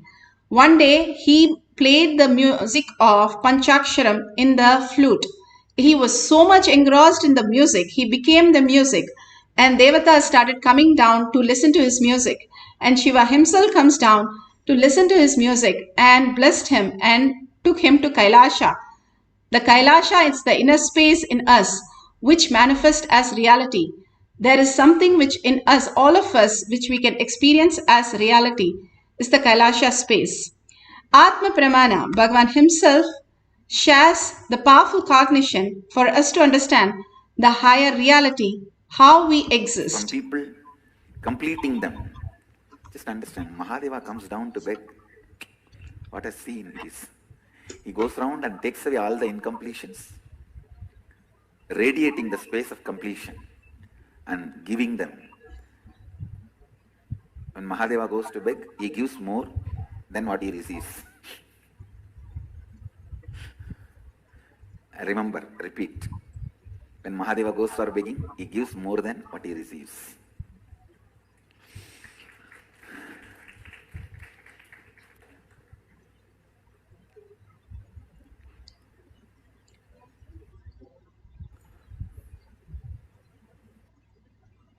Today, we have Kalpataru Satsang. Please listen. These basic truths. The grace is flowing in you forever.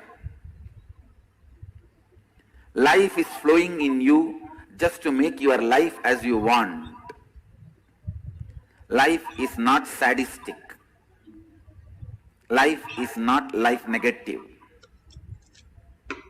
God is not sadistic. Divine is not sadistic. And please listen, God is not enjoying your conflicts and complications. Don't think God is not a politician, surely not a lawyer. So he is not happy to put you in some desire and not fulfill that desire. No. He doesn't enjoy that game. So please listen. Neither God is sadist, nor he enjoys the conflicts and contradictions you go through. So, understand, it is we who project all our emotions onto God.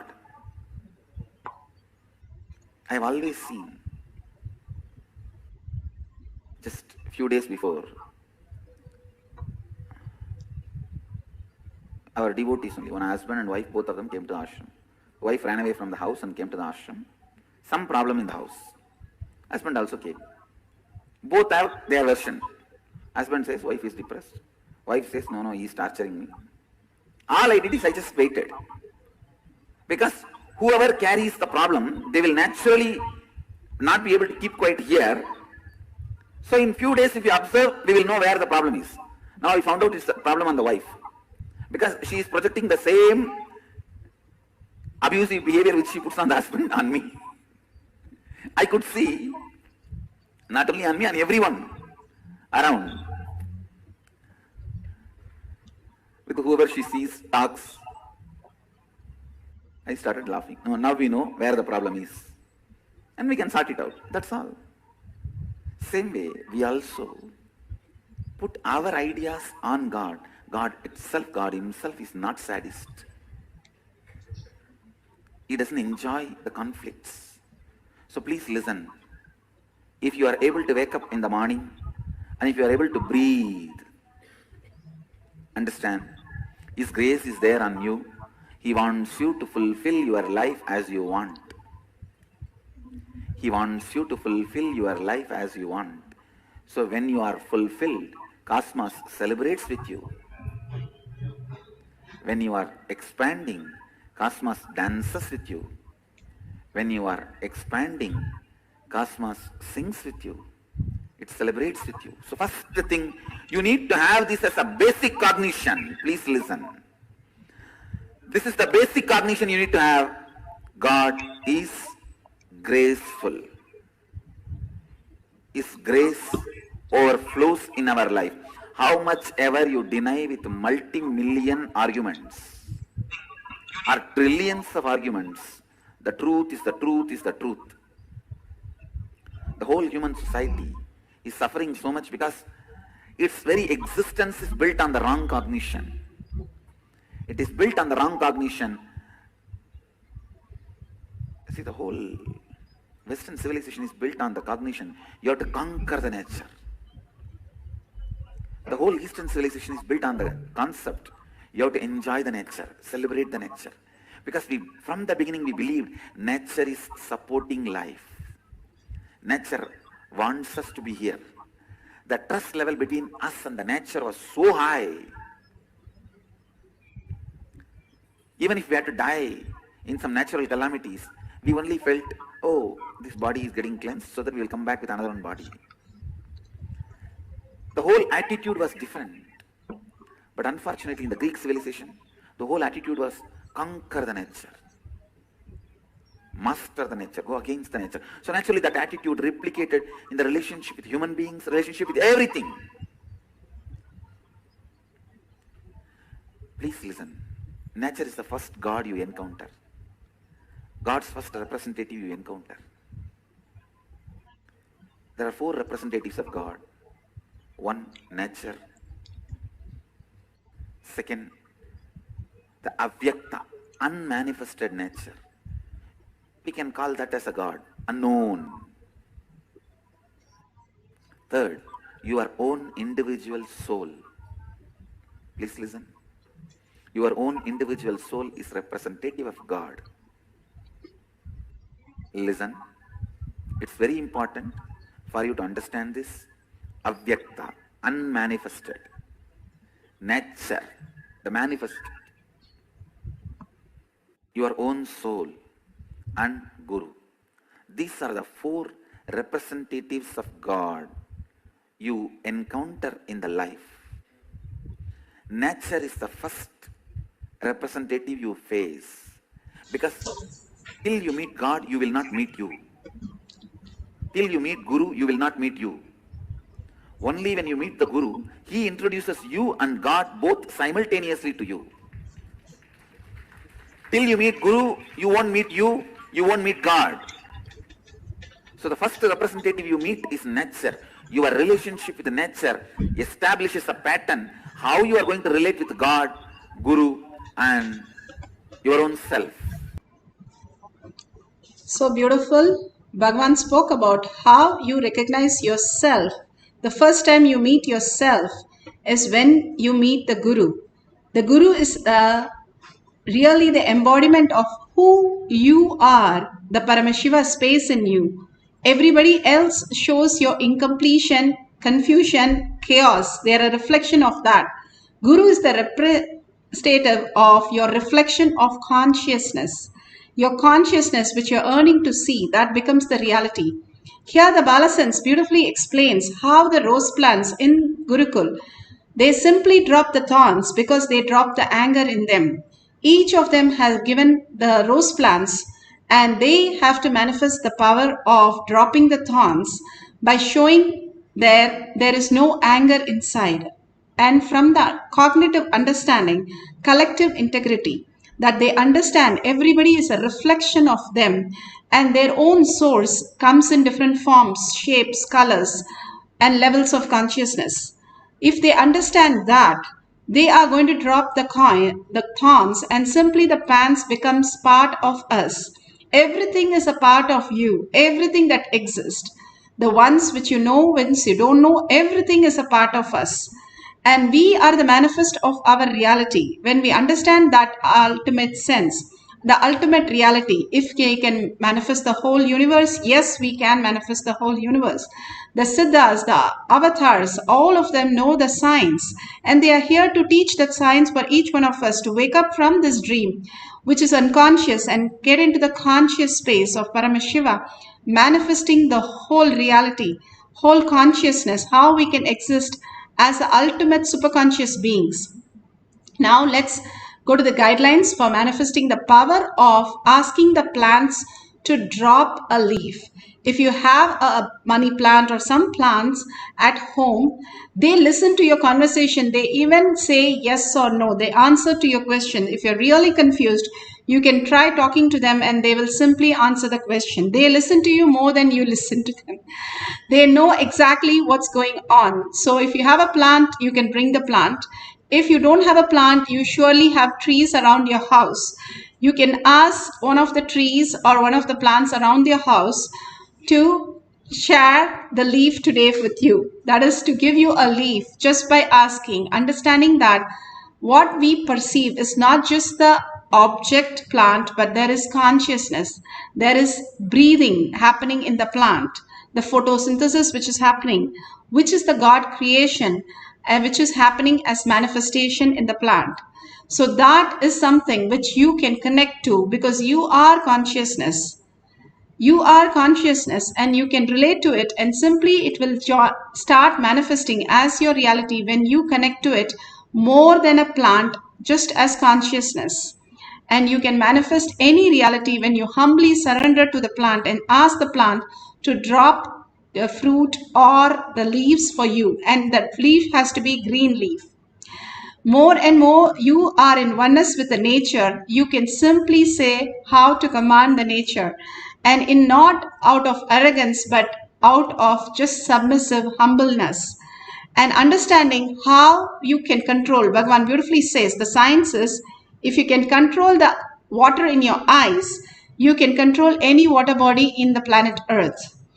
If you connect to the different parts of the body in your body and you can control that, and simply the 9 energy centers that are in the body, when you control that, you become the yogi and you can control anything. The temperature in our body, the temperature in the sun can be changed simply by understanding these sciences, how it works in the higher reality and how the microcosm works in your body is how the outer world macrocosm functions. There is absolutely no differences. If your microcosm is functioning so beautifully, the macrocosm also starts becoming abundance and auspiciousness. This is a science. We can experience this more and more when we understand the science. How you cannot swim just by watching somebody swim or drive a cycle or a bike just by watching. You have to get on it and experience yourself to experience the swimming. Same way, you have to get on to the space of oneness for you to experience the ultimate space. Bhagavan says he has prepared the meal and made it all ready and trying to feed you. All you need to do is digest it. All we need to do is sit with a cup of coffee, whatever you have, chant the Mahavakya, enjoy the presence of Paramashiva as you, and enjoy the whole space of oneness. Simply you see the manifestation happening. Let's go to the instruction. Sit straight with your head, neck and spine in a straight line. Remember Paramashiva, Parashakti in your third eye. You are sitting as Parashakti, Devi herself, with 25 heads, 75 eyes and 50 hands. Again and again, be very clear. You are Paramashiva, you are Parashakti, sitting as your reality as Paramashiva, Parashakti. Change your narrative, change the way you understand, the way you know as you, and let's listen to have simple integrity and simple obedience to Bhagavan, understanding the higher science, who you are. For few minutes, have the bhava of Parashakti, Paramashiva. So beautifully Bhagavan gave the conscious collective integrity, powerful cognition. Only chew on that, cherish on that, and only have the space to only visualize, verbalize Paramashiva, Parashakti. What could happen? Only auspiciousness is the side effect. Only power manifestation is a side effect. Bhagavan says, I reside in Arnagiri Yogeshwara and Kailasa is my side effect. If Kailasa could be side effect, what about our simple power manifestation, asking the leaf to be dropped? One day Bhagavan called all the Balasins and said, did you eat mangoes? They said, no. Oh, there is a mango tree in Gurukul. Why you didn't eat? They said, there's no mango in the mango tree. He said, go and ask. They will say, he will give you. And they went to the mango tree, asked for mangoes, and simply the mangoes grew enough for all the kids, just one mango tree. And all the kids ate, and that's the only year the mango tree even gave fruits. Before or after, there is no fruits in the mango tree. Every year there will be flowers but no fruits. Only that year we saw the fruits appearing and the mango tree giving to all the Balasans.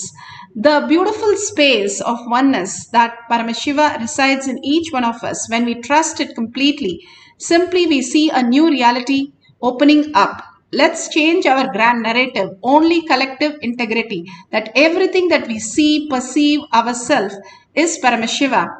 Once they tried blocking Ramana Maharshi from going near the people because everybody came and fell on his feet, fell on his body, and the body was getting hurt. So they said, okay, we'll put a chain and so nobody will come near him, and put the chair far away. He lifted the chair, went and put the other side of the chain and said, do you think they are coming for the darshan? Then everybody looked at him. Obviously for darshan only they are coming. He said, no, they are Arunachala. They are coming. I am getting darshan from each one of them. So I want to go next to them. and he put his chair the other side and he started meeting everyone. The only thing they saw, they experienced was only the consciousness. As Arunachala, Bhagavan sees everybody. When somebody asks Bhagavan, what do you see when you see everybody? He says, I see as energies, different levels of frequencies and energies. And when you ask Ramakrishna Paramamsar, he says everything is Kali. Everything that resides is a Kali, everything is a Kali, and he manifested Kali in everything. That is the beautiful space. What we think our body is a matter, we think everybody is a matter, and everything is a matter, thinking is a matter. So we come to an impossibility conclusion. Break that narrative, start holding that you are Paramashiva, Parashakti. If it is matter, how are you breathing? If it is only logic, how are you breathing? How is the body functioning? Only by the deep space, how the collective integrity happens in your body. When the cells migrate, the new cells are forming, the one part of the body hurts, the other part supports. The right hand does not take approval from the left hand. It just supports each time what is happening to the very core, taking the responsibility to make the other side happen. And that is the collective responsibility, collective integrity that Bhagavan is giving us as a powerful cognition. That is the way we function in the outer world also. If we function in the inner space, then that should be the reflection in the outer space. Then the auspiciousness starts overflowing in us. So let's sit straight, visualize Para, Shakti, Paramashiva, and absolute unclutching from the thinking. It is not the thinking that we were bored and tired, we want to get entertainment or go to sleep. This is the thinking which we don't want, which is just rolling away into something else, and only the space of awareness, power over now, Bhagavan calls it, residing in only the alive state, holding yourself every minute as Paramashiva. We don't like attention. Attention is boring and tiredness. But few minutes when we fall into the space of oneness, we will understand how great it is. Just for a few minutes, let's get into the deep samadhi space and meditative space of chanting the Mahavakya, whole being vibrating with Mahavakya. When you vibrate with Mahavakya, you go into the thoughtless space.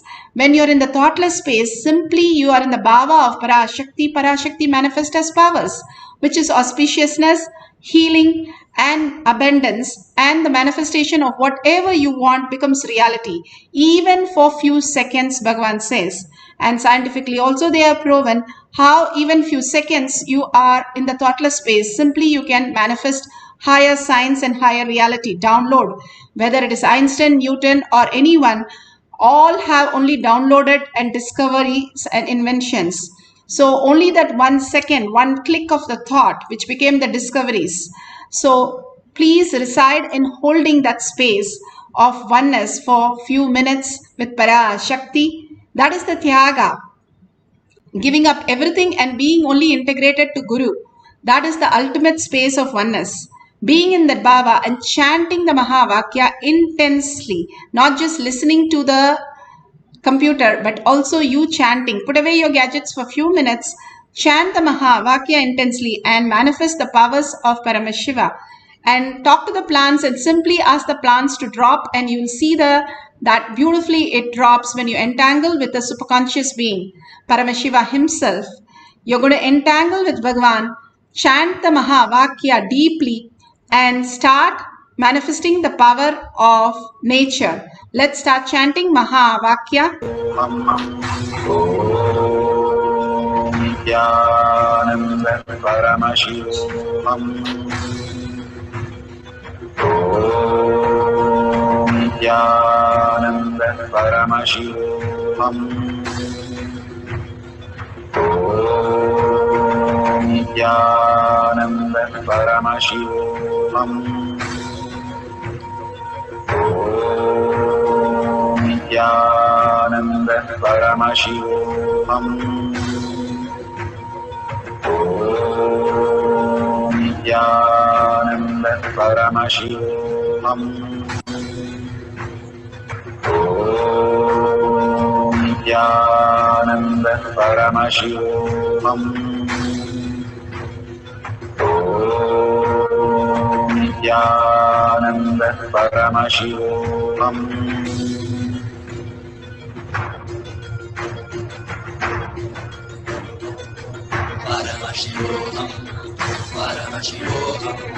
Let Paramashiva's third eye manifest in all our third eyes.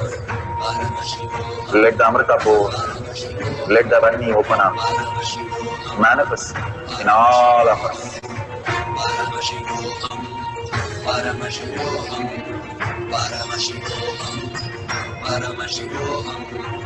Let Paramashiva overflow, manifest the powers in all our third eyes.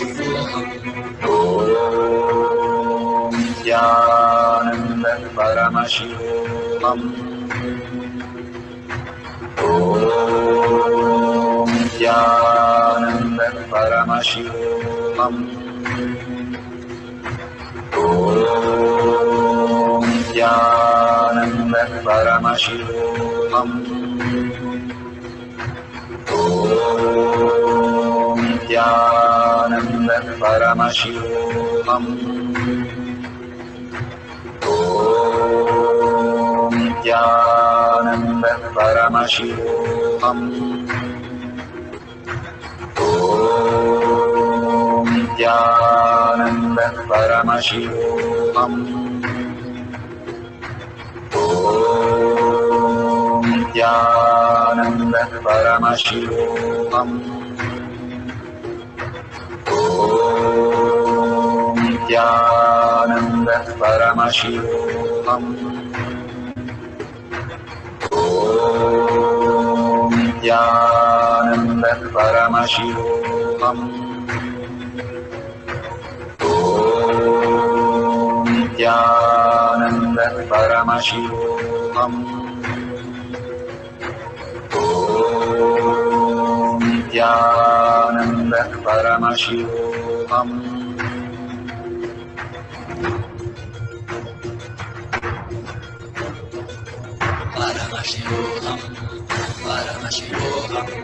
Let Paramashiva's third eye manifest in all our third eyes.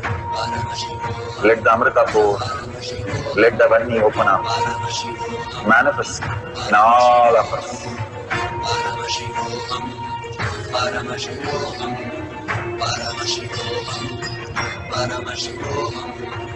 Let Paramashiva overflow, manifest the powers in all our third eyes. Om Jnananda Paramashivam. Om Jnananda Paramashivam. Om Jnananda Paramashivam. Om Jnananda Paramashivam. Om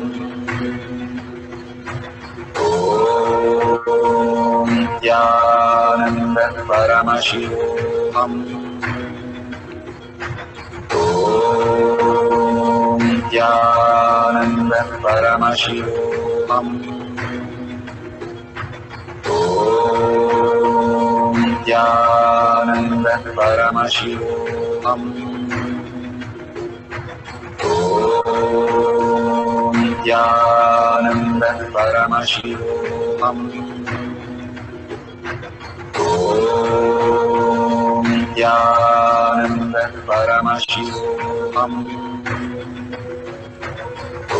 Om Jnananda Paramashivam. Om Jnananda Paramashivam.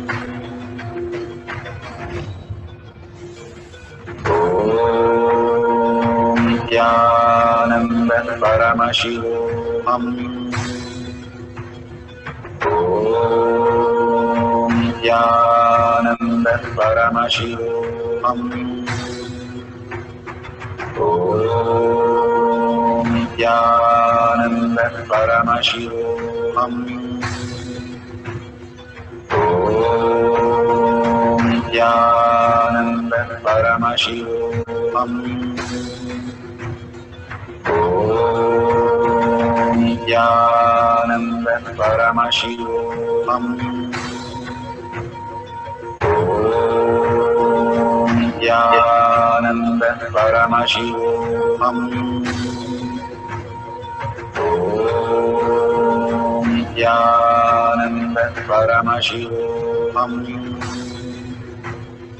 ॐ नित्यानंद परमशिवोऽहम्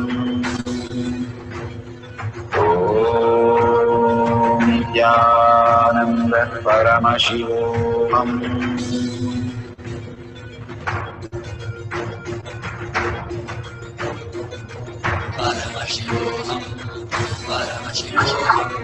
Let Paramashiva's third eye manifest in all our third eyes. Let the Amrita pour. Let the Vani open up.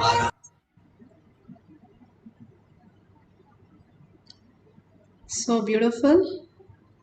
Bhagwan has manifested the powers through all of us. Whatever you experience the Kundalini, you experience the heat in your body, or you really saw some of the leaves falling from the tree, or the fruits, or the whatever you are seeing, flowers, or it is not dried leaf, it is really green leaf and a beautiful fresh flower. It's not like a dried flower. Bhagwan used to have 2 trees in his courtyard, and every time he walks by, he will touch and bless the tree, and every time the trees will shower the flowers on him. We have seen so many times how it is dropping the flowers on him, just on him. So beautiful. All these plants simply respond to Bhagwan so beautifully. They are in such a joy and they celebrate, and then they offer the flowers at his lotus feet. All these balasans not only make the thorns drop, but also the balasans are able to request the flowers, the petals to be in the heart shape, and they really make it heart shape. Then offer in the puja these beautiful roses which has heart shaped petals. All these we have witnessed so many times, and so many plants, and with so many balasans. It's so shocking how these plants could even change the shape of the leaves and their flowers and the colors, and they were able to even bring colorful things, different colors in the same plant. All kinds of things they were able to manifest in the plant just by the oneness with Paramashiva, understanding that Bhagavan has said, and simply they can manifest. The earth is the closest element to us because we are made with the earth element, the matter. And so it responds so beautifully for each one of us, any of the plants. Whenever you are feeling happy and joyful like your these meditative space, keep a cup of little soil and the fenugreek seeds. And again have one more cup. Whenever you're angry, upset, keep that cup next to you. You will know anybody, 100% you can experience how these plants respond to you. The cup, when you keep it with anger and incompletion, will not form. It will be distorted and completely destroyed. The plant which you keep during the meditation will be growing so beautiful, so fast. When Bhagavan gives satsang, we have measured the plants which were kept next to him. Just by listening to his satsangs, Bhagavan's plants grew so much. You can try. You can keep the satsang plants and you can keep it near to him and see how they are getting groomed. Whether it's pets or plants, simply they understand the higher reality. We do not hear the extra audible sound a dog can hear. And if there's an earthquake or some trauma, natural trauma, the birds and the animals knew it first. Same way, how the animals know it first, they also recognize Bhagwan much more than all of us. That's why all the animals are so compassionate with him, and simply they just love being around him. And you can also try it, keeping them near in the satsang and how they behave, and also share that beautiful behavior. We have had dogs manifesting the powers of consciousness over matter. All these are possibilities when they understand, because they are much more tuned into all these sensitive things. We have lost the sensitive things of nature. Bhagavan says, even normally we should be able to smell how we smell during the first rain. But unfortunately, we have lost the senses and we are not able to experience that. The extra audible levels, we are not able to hear. In the darkness, we are not able to see. the smell, we are not able to smell these extraordinary things which are available for us. So we have lost a lot of things. Now let's regain all that and much more, not just our senses, but our own conscious space, reclaiming our own space back. The very nature of us is Paramashiva and Parashakti. The very narrative is I am Paramashiva. Let's hold this as collective integrity, and we'll simply see auspiciousness and abundance throughout our life.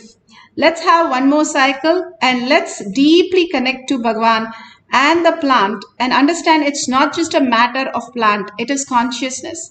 It can respond to you, it can really answer your questions. It can also give you what you want. It can grow vitamins and minerals, what exactly you want if it is a homegrown plants. That is why Bhagwan says always homegrown plant is the best nutritious things that you can ever have, because they can make nutrients just for you what your body needs, much more than what you know. They know your body. If you walk on the grass around your house, simply they will grow things which you need, your body needs. They will sense you and scan you and grow something much more, which is more important than buying from outside, even the vitamin tablets. So let's now connect to these plants. Today is for the plants to manifest their reality and connect with Bhagwan Paramashiva, manifesting all the auspiciousness for us. So let's sit straight, hold only Parashakti and Paramashiva. That is only my narrative, that is only me, and that is me. Hold that powerful space and powerful cognition. Be very clear, you are Paramashiva. There is nothing other than you. Paramashiva is not something somewhere else. He is you. He is breathing to you every moment and waiting to manifest much more in you. So let's hold that bhava in our cognition and continuously chant the Mahavakya. When you chant, you fall into the thoughtless space and raise your frequency. And in that bhava, you connect into a higher frequency. You can manifest all the auspiciousness, healing, blessing, and so much more. All of us sitting and meditating in a deep space, the collective integrity can really have a superconscious breakthrough. And we can share that at the end of the session. So let's start chanting the Mahavakya intensely. Nithyananda Paramashivoham. Nithyananda Paramashivoham. Nithyananda Paramashivoham. Nithyananda Paramashivoham.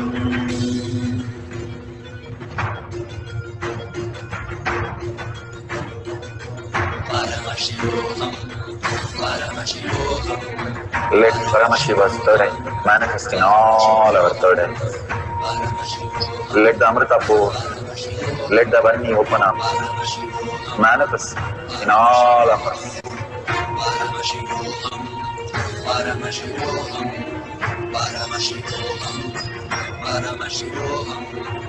Let Paramashiva overflow, manifest the powers in all our third eyes. Om Nithyananda Paramashivoham.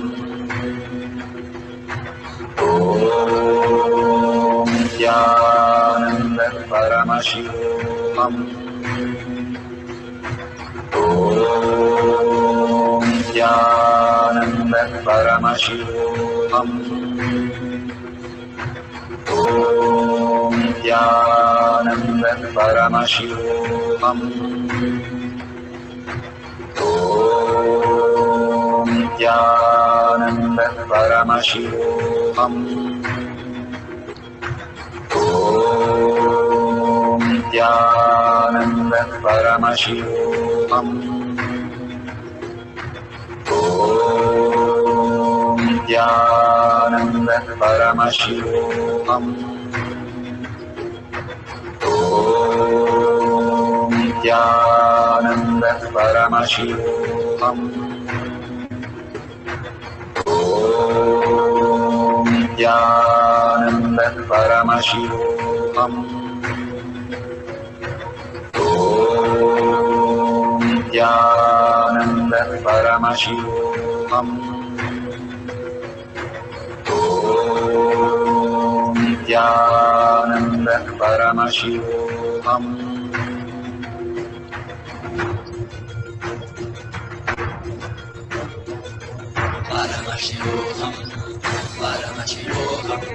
Let Paramashiva's third eye manifest in all our third eyes.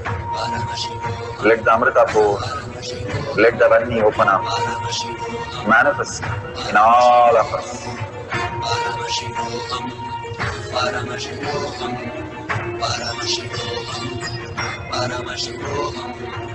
Let Paramashiva overflow, manifest the powers in all our third eyes. Om Nithyananda Paramashivoham. Om Nithyananda Paramashivoham. Om Nithyananda Paramashivoham. Om Nithyananda Paramashivoham. Om Nithyananda Paramashivoham. Om Nithyananda Paramashivoham. Om Nithyananda Paramashivoham. Om Nithyananda Paramashivoham. Om Nithyananda Paramashivoham. Om Nithyananda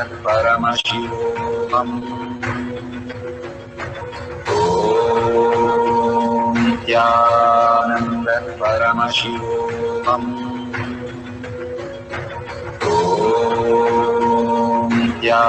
Nithyananda Paramashivoham.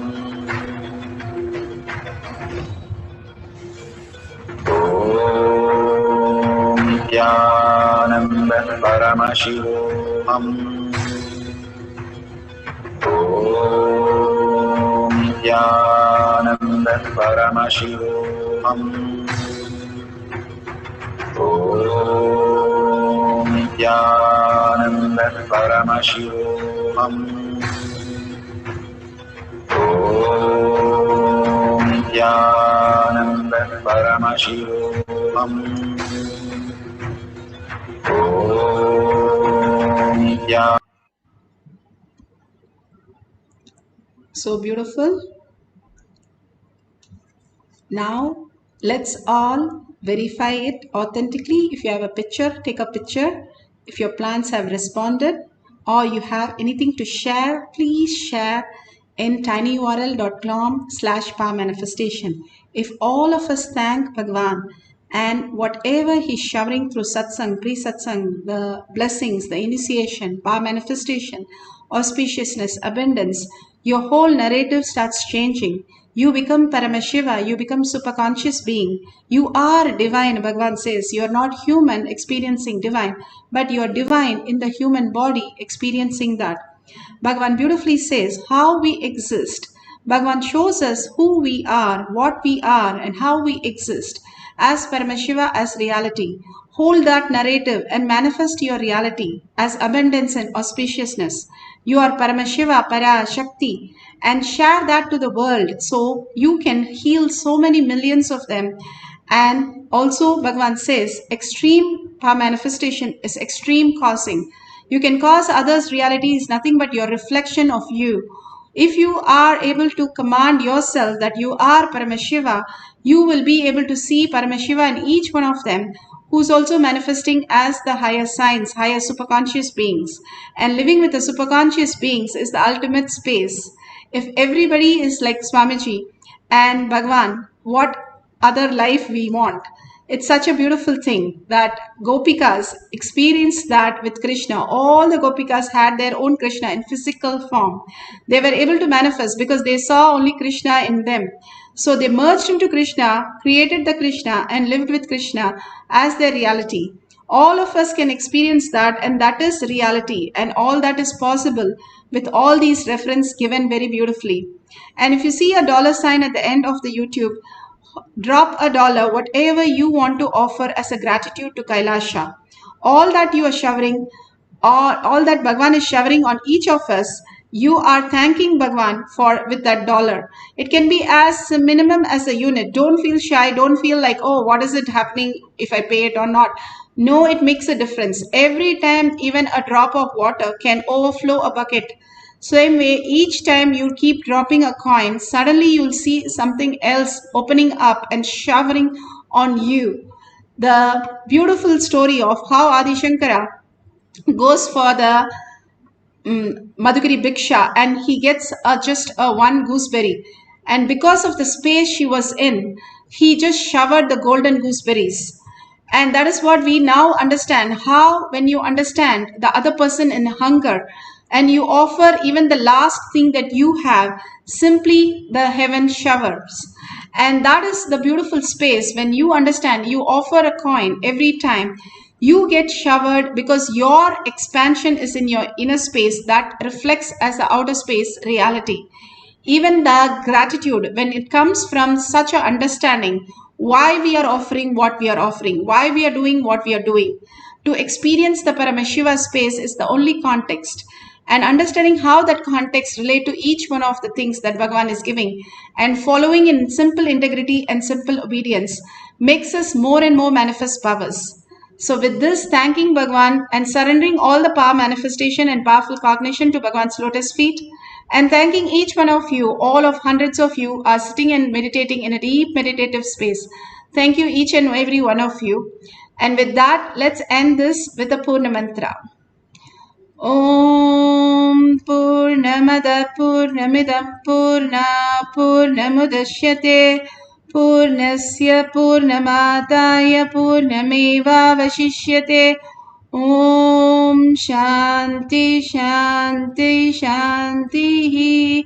Hari Om Tat Sat Sarvam Bhagavate Sri Nithyananda Paramashivam Padukarpanamastu. Om Nithyanandam.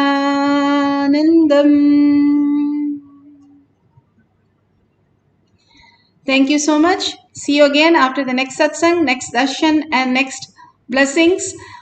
Don't miss the Kailash Kotiyar Manifesting Past sessions. Thank you, Nithyananda.